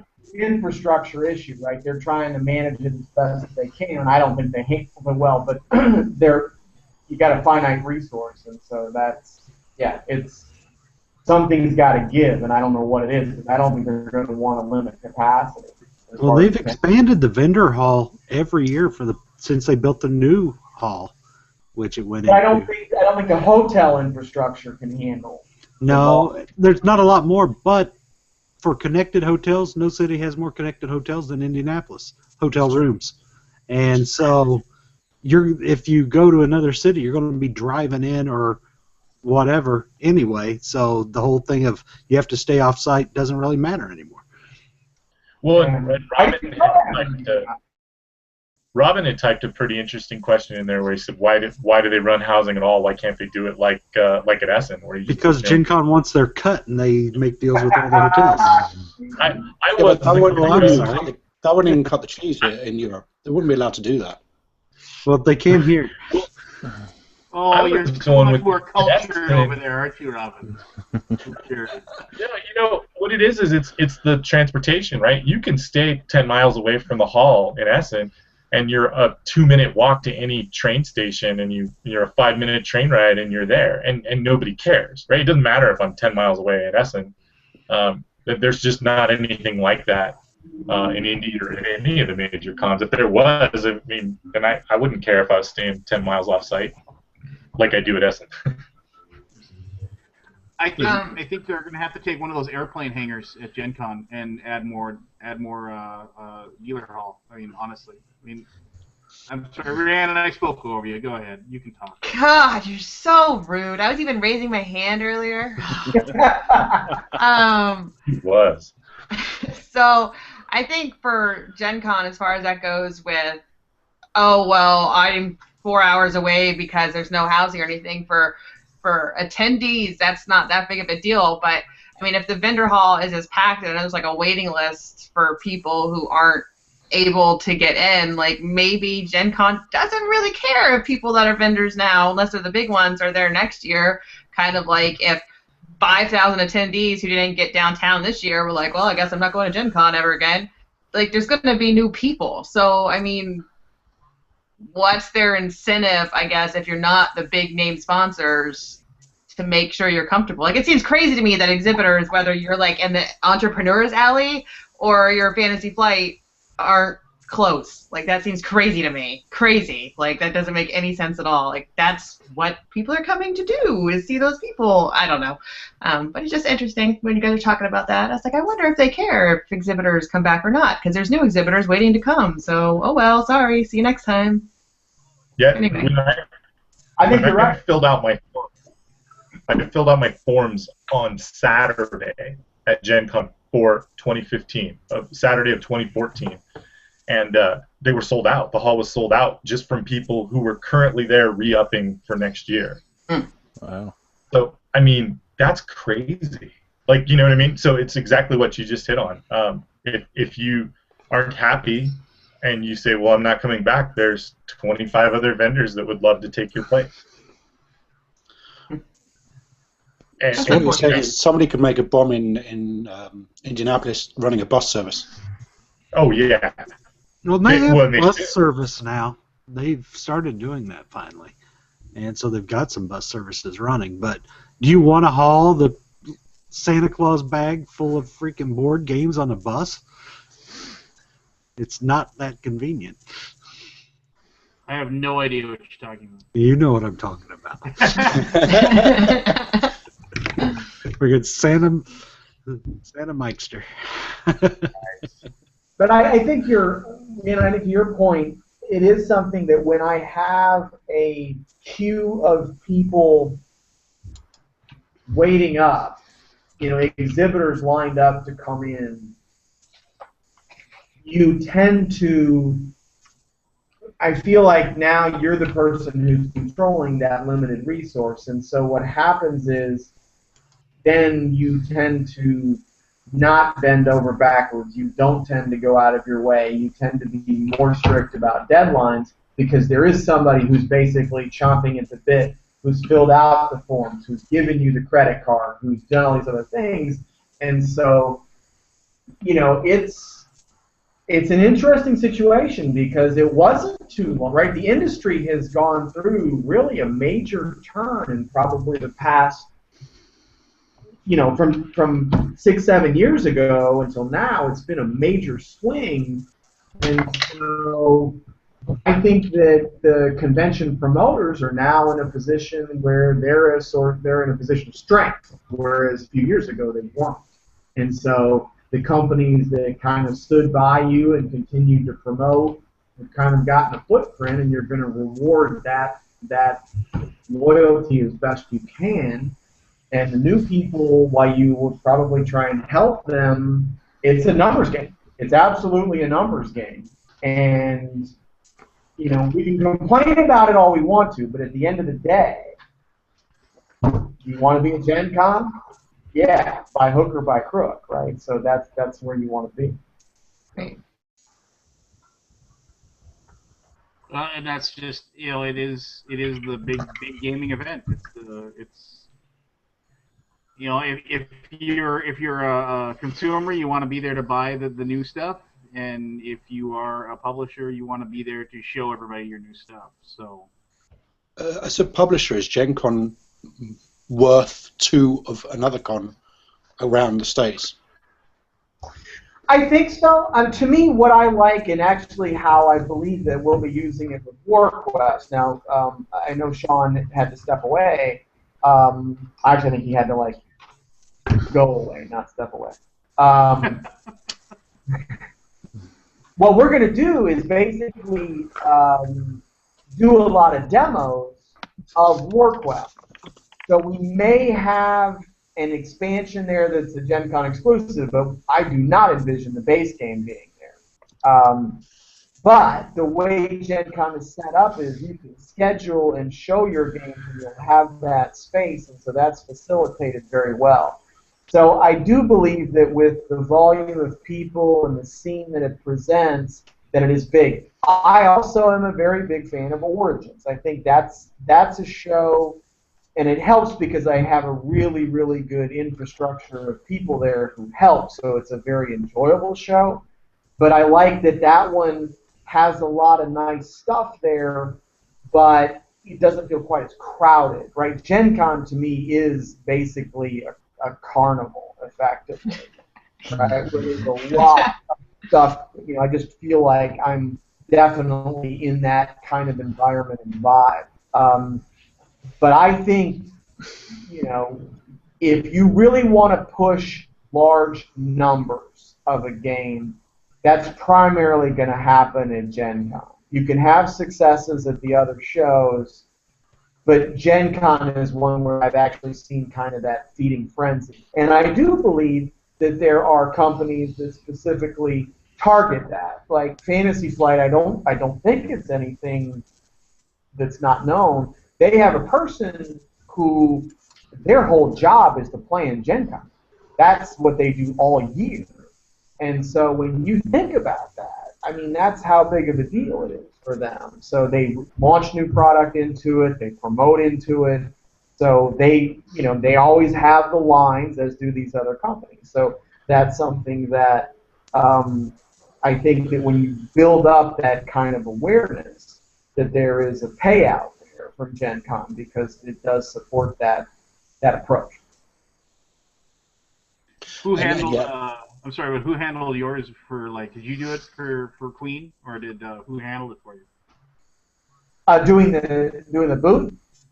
Yeah, the setting up the booth and everything. No, that was me. That was me. So last time I was there, we were understaffed. I didn't get to walk the hall. I went to the bathroom probably 2 times during the course of the show. Didn't eat during the show, didn't step away. Because if the people I'm working for can't do much of a break, then I didn't think it was fair that I would. So that sucked. No, I remember when I saw you on Sunday, you looked ragged. Yeah. I look ragged all the time. How does the Queen booth compare in a Gen Con compared to the one at Essen? Because that one there it's one of the biggest ones there, isn't it? Yes. When I was at Essen 2 years ago. I've been at Essen multiple times. With Queen, I was there 2 years ago. Queen had 2 booths. The presence was probably. Yeah, that was one where they had the massive escape layout. Yeah. Yeah, I Probably remember. 6 times the size of what's at Gen Con. I thought that Queen had a nice size presence there. You could play games in the booth, which I liked a lot. I think Escape is might be, in my opinion, the best convention game there is because it's cooperative, it's fun, it's 10 minutes, it's noisy, so you can talk to each other loudly. It fits perfectly with sitting down to play a game at the convention, right? You can be sat, taught the game in less than 5 minutes, play in 10, have a great time, and play another round or buy it or do whatever. But I feel like that's a perfect example of a fun game to have at a booth. So I did like the setup that we had with the space. I felt like it lent itself for being able to present product and play games, and that was my intent when I was running the U.S. division, was to help build that awareness. Who got a message?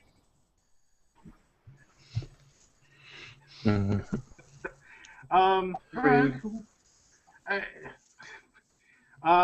Shoot. Rhiannon, you were supposed to be the one in charge of asking all the questions. Yeah, we knew how that was going to go, Lance. Come on, let's be serious. The things I wanted to cover: Marty's sweet dancing moves, done. Chaz's back. I missed that. Oh, it was amazing. We had a little flash dance moment and watched Marty bang on a steering wheel. How awesome a job Chaz did for his Jack Vassal video. It was amazing. And not just because I got 3rd place in scholarship. And then this is not related at all to games, but I finished reading Saga. I finished that, so I've ordered the other ones. But then, because you made me buy that hard one this last time, I think gotta buy them. I think I just ordered all 4 of the volumes, and 3 of them were in the hardcover edition. So I think I duplicated. So yeah, if you got them through Amazon, they'll let you return them. Yeah, I know. I might give them to my nephew, much to his mother's dismay, I'm sure. But yeah, he's 14. That's old enough, right? Like, what's the age for that? I don't know. Are you wearing a swimsuit, Rhiannon? No, it's my tank tops. Okay, you step out of the pool or something and. No, they're my tank tops. I'm sorry. I'll be more clothed next time. My flower shawl is not enough to protect me, I guess. Very nice. No, I had something. Oh, Keith, I asked everybody earlier what their. I don't know if you really get a chance to play board games much, like actual play them anymore. But I asked everybody, what's your best game you played so far in 2015? So, anything new you played this year? You know what? I have. Can't say War Quest. No, I don't think that's fair. I try not to. Logan and I played the Pathfinder, the Skull and Bones. Skull and Shackles. Yeah, the Skull and Shackles, the sequel or. Yeah, it's different theming and what. I enjoyed the base game and I enjoyed that. I haven't been able to play many. It's basically been focused on work primarily. So of the newer ones, I haven't been able to play. It's one of the ironies of working in the industry is playing games really kind of slides down a little bit. It's hard to make the time for the casual side as much. So it's kind of it's a sad piece to it because that's such a part of my family's history that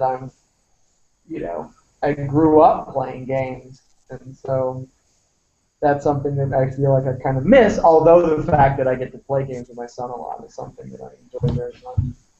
when I was talking to him about war, so he actually, my son's name is Logan. He's 11 years old now. When Sean and I did Defenders of the Realm with that's the Richard Launius design when we first met him. Logan was probably, I feel like he was 6 maybe, and well, Defenders of the Realm was 2000. I want to say 2009 or 2010.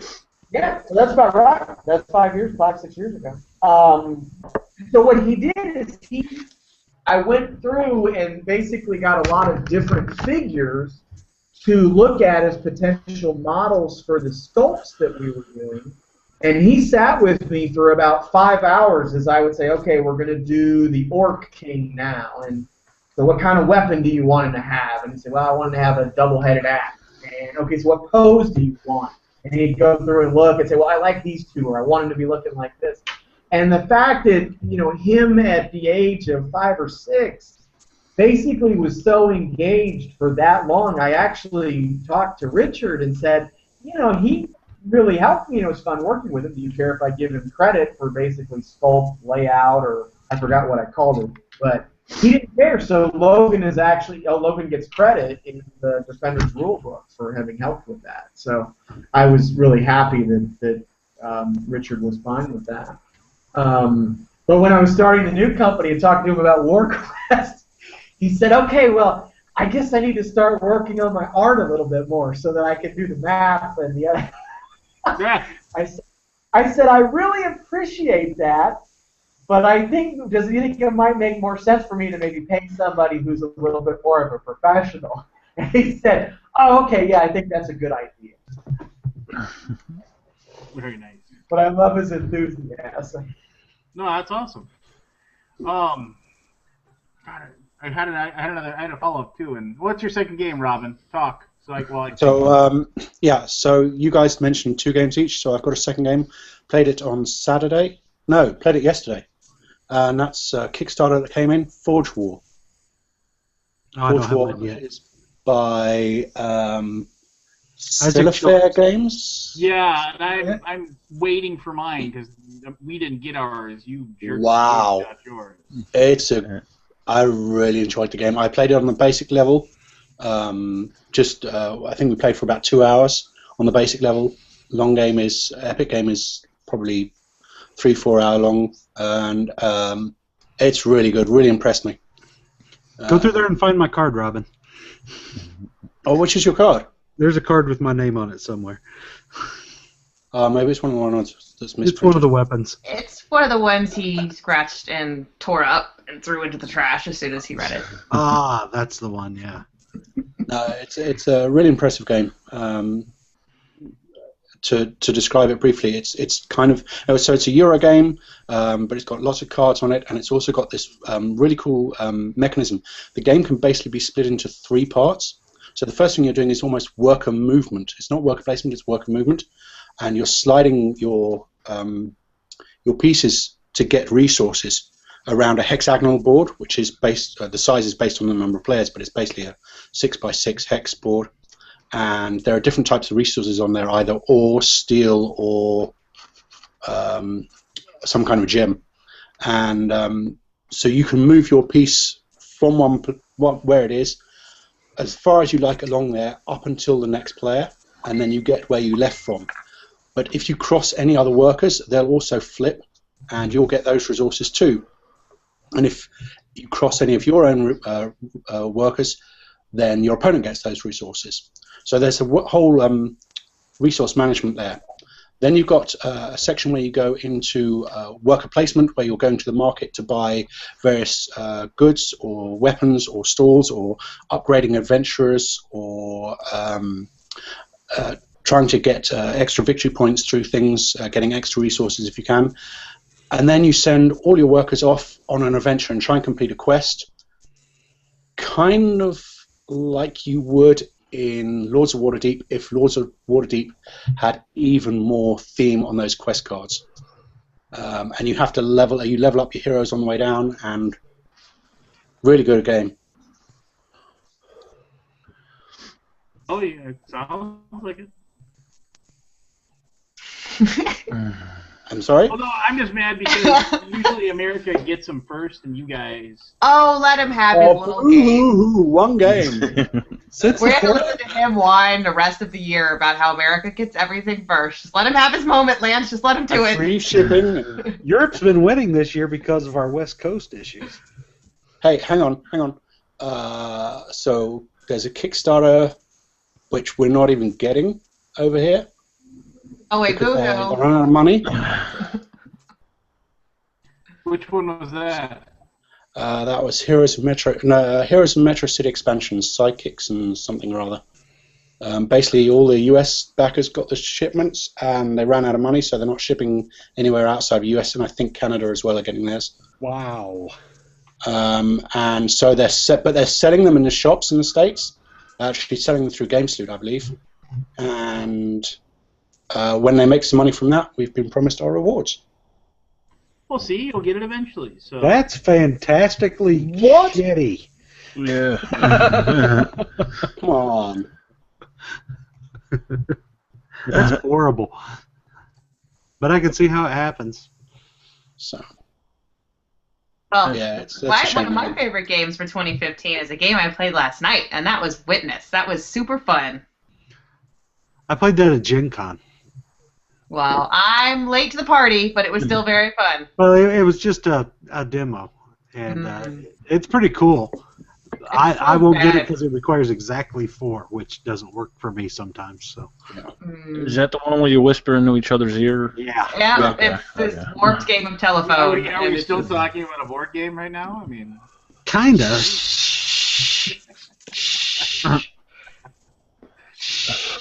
There's a board. You move the spy guy, agent, or the letter M or something, the yellow M. You move him along the thing to track where you are, turn order or whatever. So that counts, right? Right.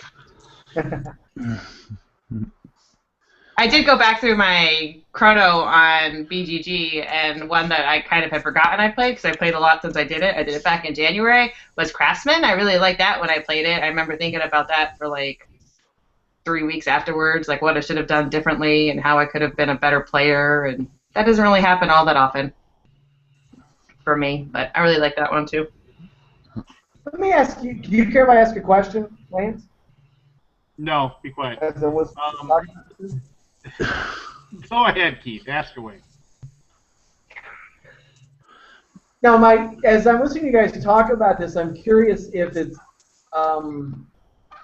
when you guys are looking at games, is it something where, is it a case where you're anticipating something from a designer? Is it a company? Or is it basically you're tuned in enough to where what you see open up on BGG or Kickstarter kind of shows up on your radar? So what is it that gets your attention when it comes time to either play or buy a game? Well, I'll just do one of my really quick answers like I always do. And I mean, for me, like in the past, it was like whatever everybody else kind of was talking about when I was really tuned in to BGG and I really paid attention to what was going on the website. And then after I actually kind of like got accustomed to designers and accustomed to their output, and I kind of clued in on a few. I mean, like, for whatever reason, like Bruno Faiduti, he just can't make a game that I don't like. I mean, I just enjoy his stuff. I mean, which, you know, I mean, and even the stuff everybody says, you know, I just enjoy it. And, you know, and like, Onius is another guy. I can play anything. I know I'm going to have a good time. Lately, I mean, it's more, it's weird. It's more like seeing a picture of it or like hearing somebody, one of these yahoos, talk about a game, and then it kind of filters down to me, you know, and it's just like, oh, what's this now, you know? Because I mean, like when I didn't have, you know, like as much going on in my life outside of games, it was much easier to keep track of. Now there's just too many now. I mean, honestly, I mean, it's cool that, you know, they've ramped up the production of games like 1,000% basically with all the new stuff that's coming out, because that means that we're inevitably going to get like more really good games out there. But man, there's a lot of average stuff being made. For me, Apparently, it's I've answered the question perfectly. Hey, Barry's speaking. We better shush. Yes. for me, it's usually the theme first, and then if I could get it to the table at the house, I have a hard time with that. I've been trying to move in them heavier euros. It's not working out too well. Yeah, I know but yeah, usually it's the theme that draws me in first, and then I'll look at the mechanics of the game. I try to stay away from the hype because I got burned on that a couple times before in the past. Yeah.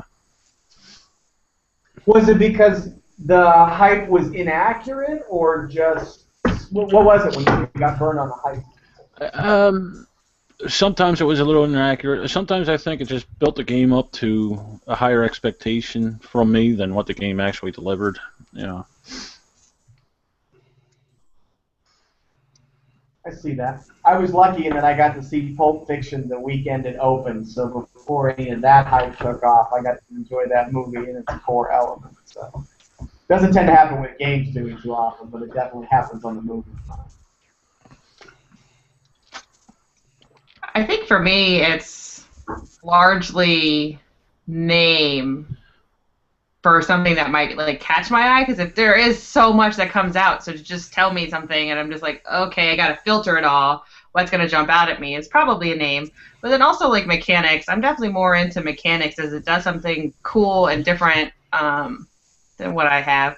And art, I know that's a silly thing to say, but if it's pretty, I'm gonna want to play it. I'm not gonna lie. Like if it doesn't look good, I'm not gonna be like, nope, I'm all set with this thing, and just not want to do whatever. We need to make Sean come back. Actually, no, he's now ranked that anyway. That's something where we had a conversation about the art. I think that's a huge deal, right? I think that's something that a lot of the Kickstarters, I realize that by its nature, a lot of the people who participate on that are working from a very limited budget to start with. But I feel like artwork is such a huge deal because that oftentimes, like to your point, with so many new games coming out now, what's going to cause you to pick up the box in the first place? And if you don't like the art or what that's kind of conveying, then I don't think you get the consumer to turn the box over in the first place. And so I don't think it's crazy to say at all. I think it's absolutely, I think it's a huge deal. I think it's a huge deal. And that was one of the things that, in working for Queen, I do think you see that, right? That there is a style of cover. It was funny because I had people who would say to me, because they know Queen spends a lot of money on its art budget, they would say, oh, you should talk to them about using a different artist. It's less expensive, because cover artists in Europe, in my experience, and it's not extensive, but my time with Queen and talking to some other people, other companies there, they spend probably, I would argue, maybe 3 to 4 times what probably a U.S. publisher spends on a good cover. I don't mean it cheap. But my reaction to people say, because I understood the request, hey, Queen spends too much on this, and if they do that, they can lower their prices. But when I looked at it, I was thinking basically, Queen has branded itself in such a way that if I go in and say, well, you can go with a different artist, if that ruins the brand, then basically I should be fired. Right? So it was kind of a line. So I think you're right. I think art is surprisingly important, and I think people overlook it on it. Well, I think I can see how much it matters to Queen, because I don't even have to see the queue to recognize a Queen game from across the room. I was going to say that. It's like, oh, I know that's Queen. Yeah. Yeah. I'm sure. Go ahead, Robin. I'm sure part of the success of Fantasy Flight in the early days was the artwork. The quality of the artwork they've always had on their games has always consistently been high quality, and it's very much judging the cover by cover of the box. You flip it over, you've got all the components laid out, and you recognise it from that. I mean, 3-4 years ago, you asked me what my favourite publisher was. Every time it'd be Fantasy Flight, straight up, because they were the games that I knew. They were the games that I was straight up buying because I was attracted to them. Right. Well, a Fantasy Flight box sucked me into this whole hobby because, 5-6 years ago I wasn't in it at all, and I was at Gen Con walking down a hallway and Dungeon Quest caught my eye. now they and now they won't do any more of the giant coffin box games, which makes me sad. Well, that's why I'm here. I'm having an argument with my manufacturer because they don't want to, and I'm thinking like that's not an option. I always loved the coffin box game. It was just like just the giant. I don't know. I realize that people have a limited amount of space on their shelves and what have you. But I mean, it is impressive to have like my Cthulhu Wars and like I have Cthulhu Wars on one side of my shelf and I have my Ogre on the other side. Two massive game boxes. And when anybody walks in, like I love, like if somebody comes over and they're like, oh, it's like I mentioned that I do this board game thing, and then I was like, oh, you can see where I do my films, and then they walk in and they see, and they're just like, oh my lord, and it's just like, it's because everybody's got the giant collection. Once you hit 100 games or so, you have a stupidly large collection. It's one of those things, but. Yeah, I mean, it's just people like that footprint. People love seeing that giant thing, and the games. I mean, I don't know. It's weird. It shouldn't matter, but it does. Well, and I think to your guys' point, though, I completely agree that I think Fantasy Flight does such an outstanding job with those bigger boxes, right? That the artwork on them is so impressive and so captivating that they use that template, right, that footprint, to very good ability. So I could see why it's a lament to see that go away. I think there are lots of reasons, right? Because those type of boxes tend to get damaged more in shipping. They cost more to ship for multiple reasons.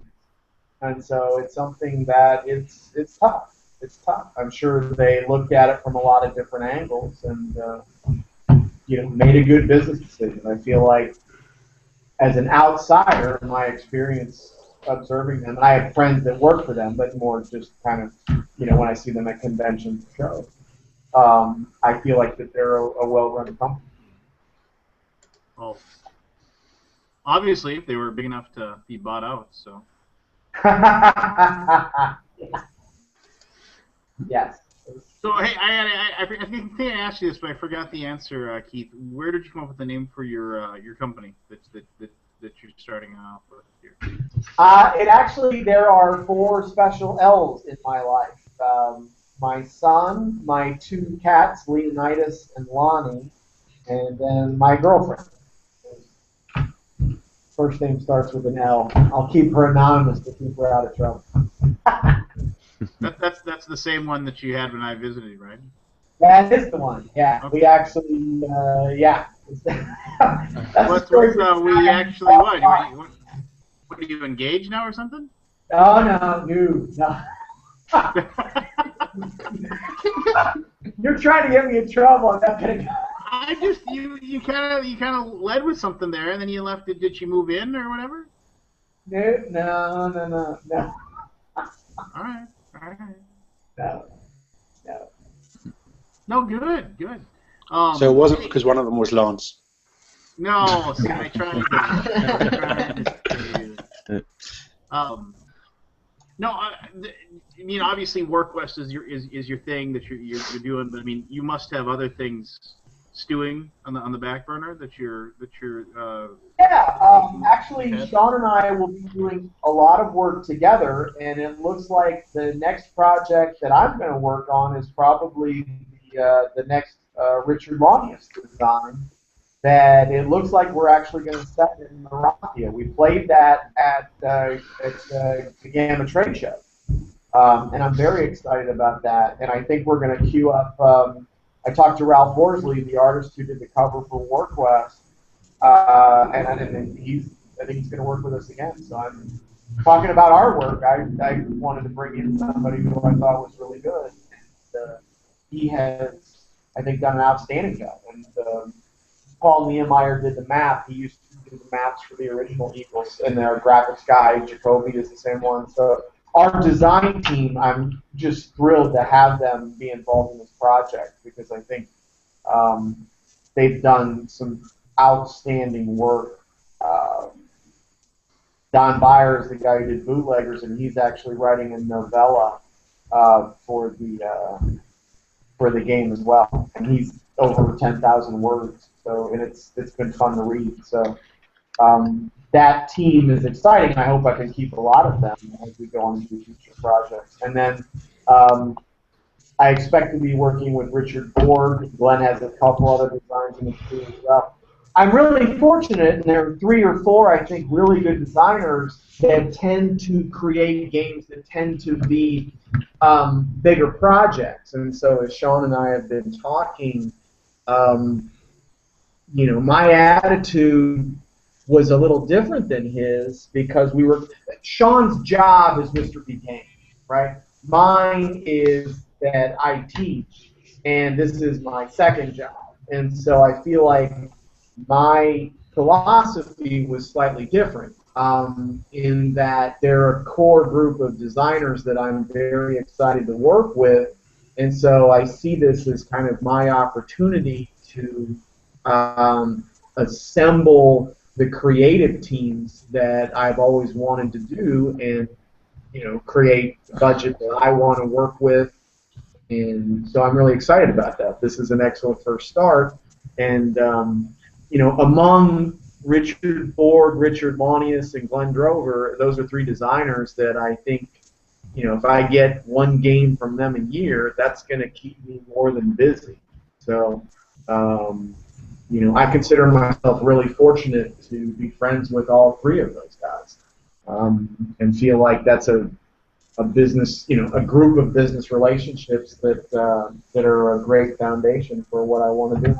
And Sean isn't here now, but I doubt that he talks about it. But basically, he brought me in as a partner on this project, and so really created a wonderful foundation for me to step in and do this right out of the chute. So certainly, I'm extremely grateful to him for that as well.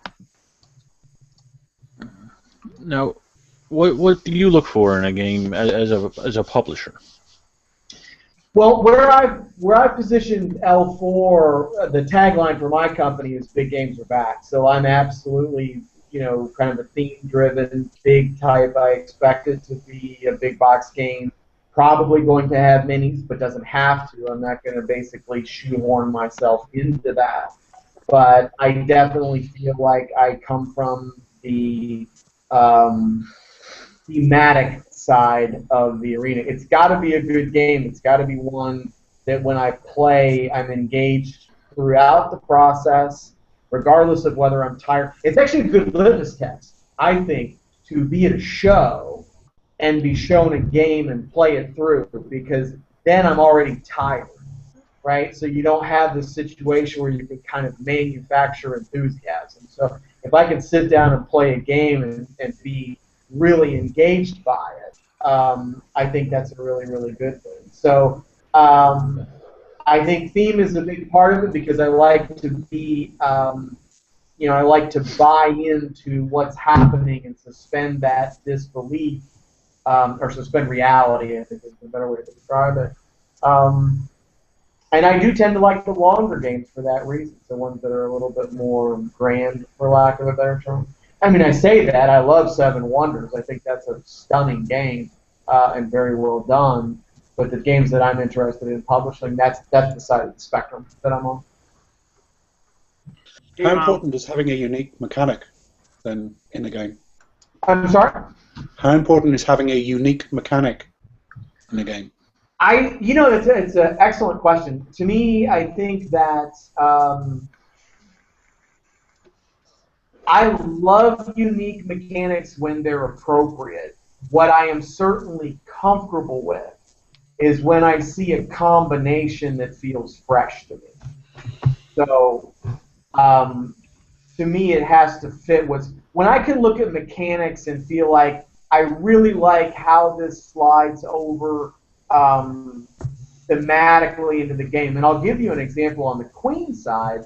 I thought that using the dice tower for Amerigo actually worked really well because it added a sense of randomness that, to me, during the time of exploration, that seemed appropriate to me, right? That you didn't quite know what kind of resources you were going to get, where it would be like when you landed in a particular region.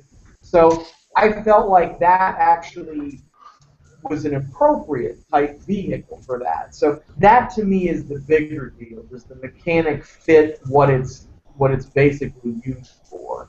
And then it's the combination. Does it feel new or engaging? And then I would probably argue that the third piece to that is if it's something new, because I certainly, when something like that does come about, it's great. I don't know how often that happens, right? I feel like, when you think about Dominion as being a deck builder, to the best of my knowledge, there was nothing preceding it. But you think about those kind of basically major trend-setting type events when you think about Magic the Gathering or Dominion or back to Dungeons and Dragons, and I'm sure there are others. I don't mean to leave anything out, but just those kind of jump to mind. Those are why they stand out is because they're so rare. So when you have something that's kind of a new system or mechanic, that's a rare treat. And if it happens, sometimes you get lightning in a bottle.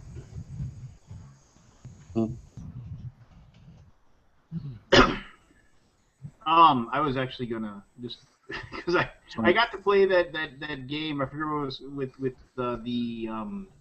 you were the different. It was a deck builder, but it was like you were making the different journeys, and I can't think of the name. Oh, when you were in Chicago? Yeah. Extraordinary Voyages.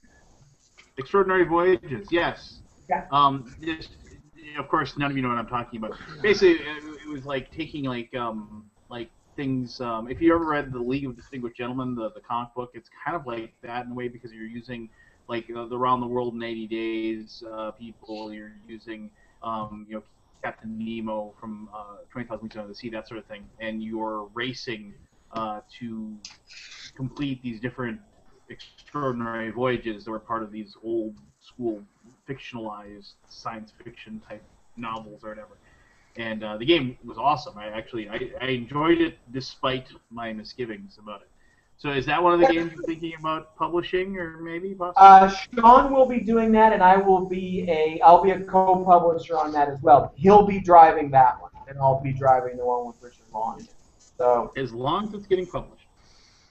Yeah. Oh, absolutely. No, I agree. So the books that Lance is talking about, you guys may know this. What happened was they went out of, if I understand it, they went out of copyright. So Journey to the Center of the Earth, 20,000 Leagues Under the Sea, a lot of the Jules Verne stuff. I don't know if it's over 100 years or over 75, but that's now moved into public domain.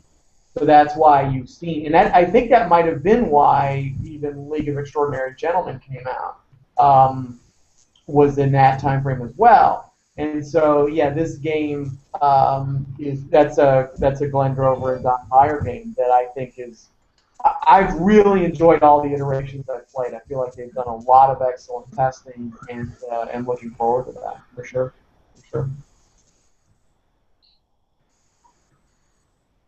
See, I told you having Keith on would keep me quiet.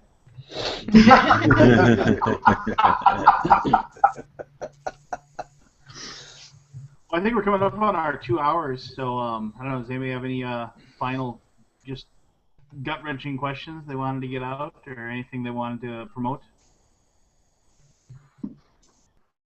Really? We're an uneventful group. Keith, are we breaking into your MLB the show time? No, I was playing during the thing using the Vita for remote play. My fingers got tired, so I turned it off. All right. Well, I mean, look for WarQuest on. What's your Twitter handle again, Keith, so people can take a look at the pictures and stuff. L4. Oh gosh, you're gonna get me. I should know this. Yeah. Oh, you know what? Let me pull it up on my. It's embarrassing. I don't know it off the top of it. I am a babe in the woods in the social media. At L4 Studios _Inc. There we go. Thank you. It was the _Inc. that threw me on. Okay, and then look for WarQuest on Kickstarter on April 7th. Yes, sir. And then anybody else? The Spoon Meeples, you got anything coming up?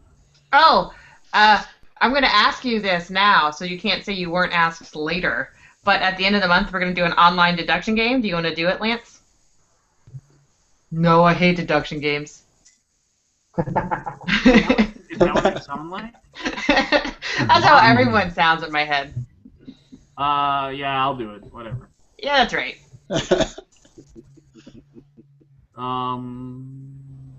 Barry, you got anything coming up? Nah, we're Jen's still a little sick, so we're trying to catch up on the videos. It's just they're incomplete right now, so hopefully next week we'll start pumping them out again. All right, well, cool. Well, thank you all for being on and coming on and talking. And for those people that left, if you actually listen to this, thanks for those people that were on that aren't on anymore. And for the people that watched us, thank you very much. Stu's, yes, you did miss everything. And yeah, awesome. Well, until next week, let's just plan on that. Thanks so much for having us. Thanks. Night, everybody. Have a good night. Thanks for watching. Bye.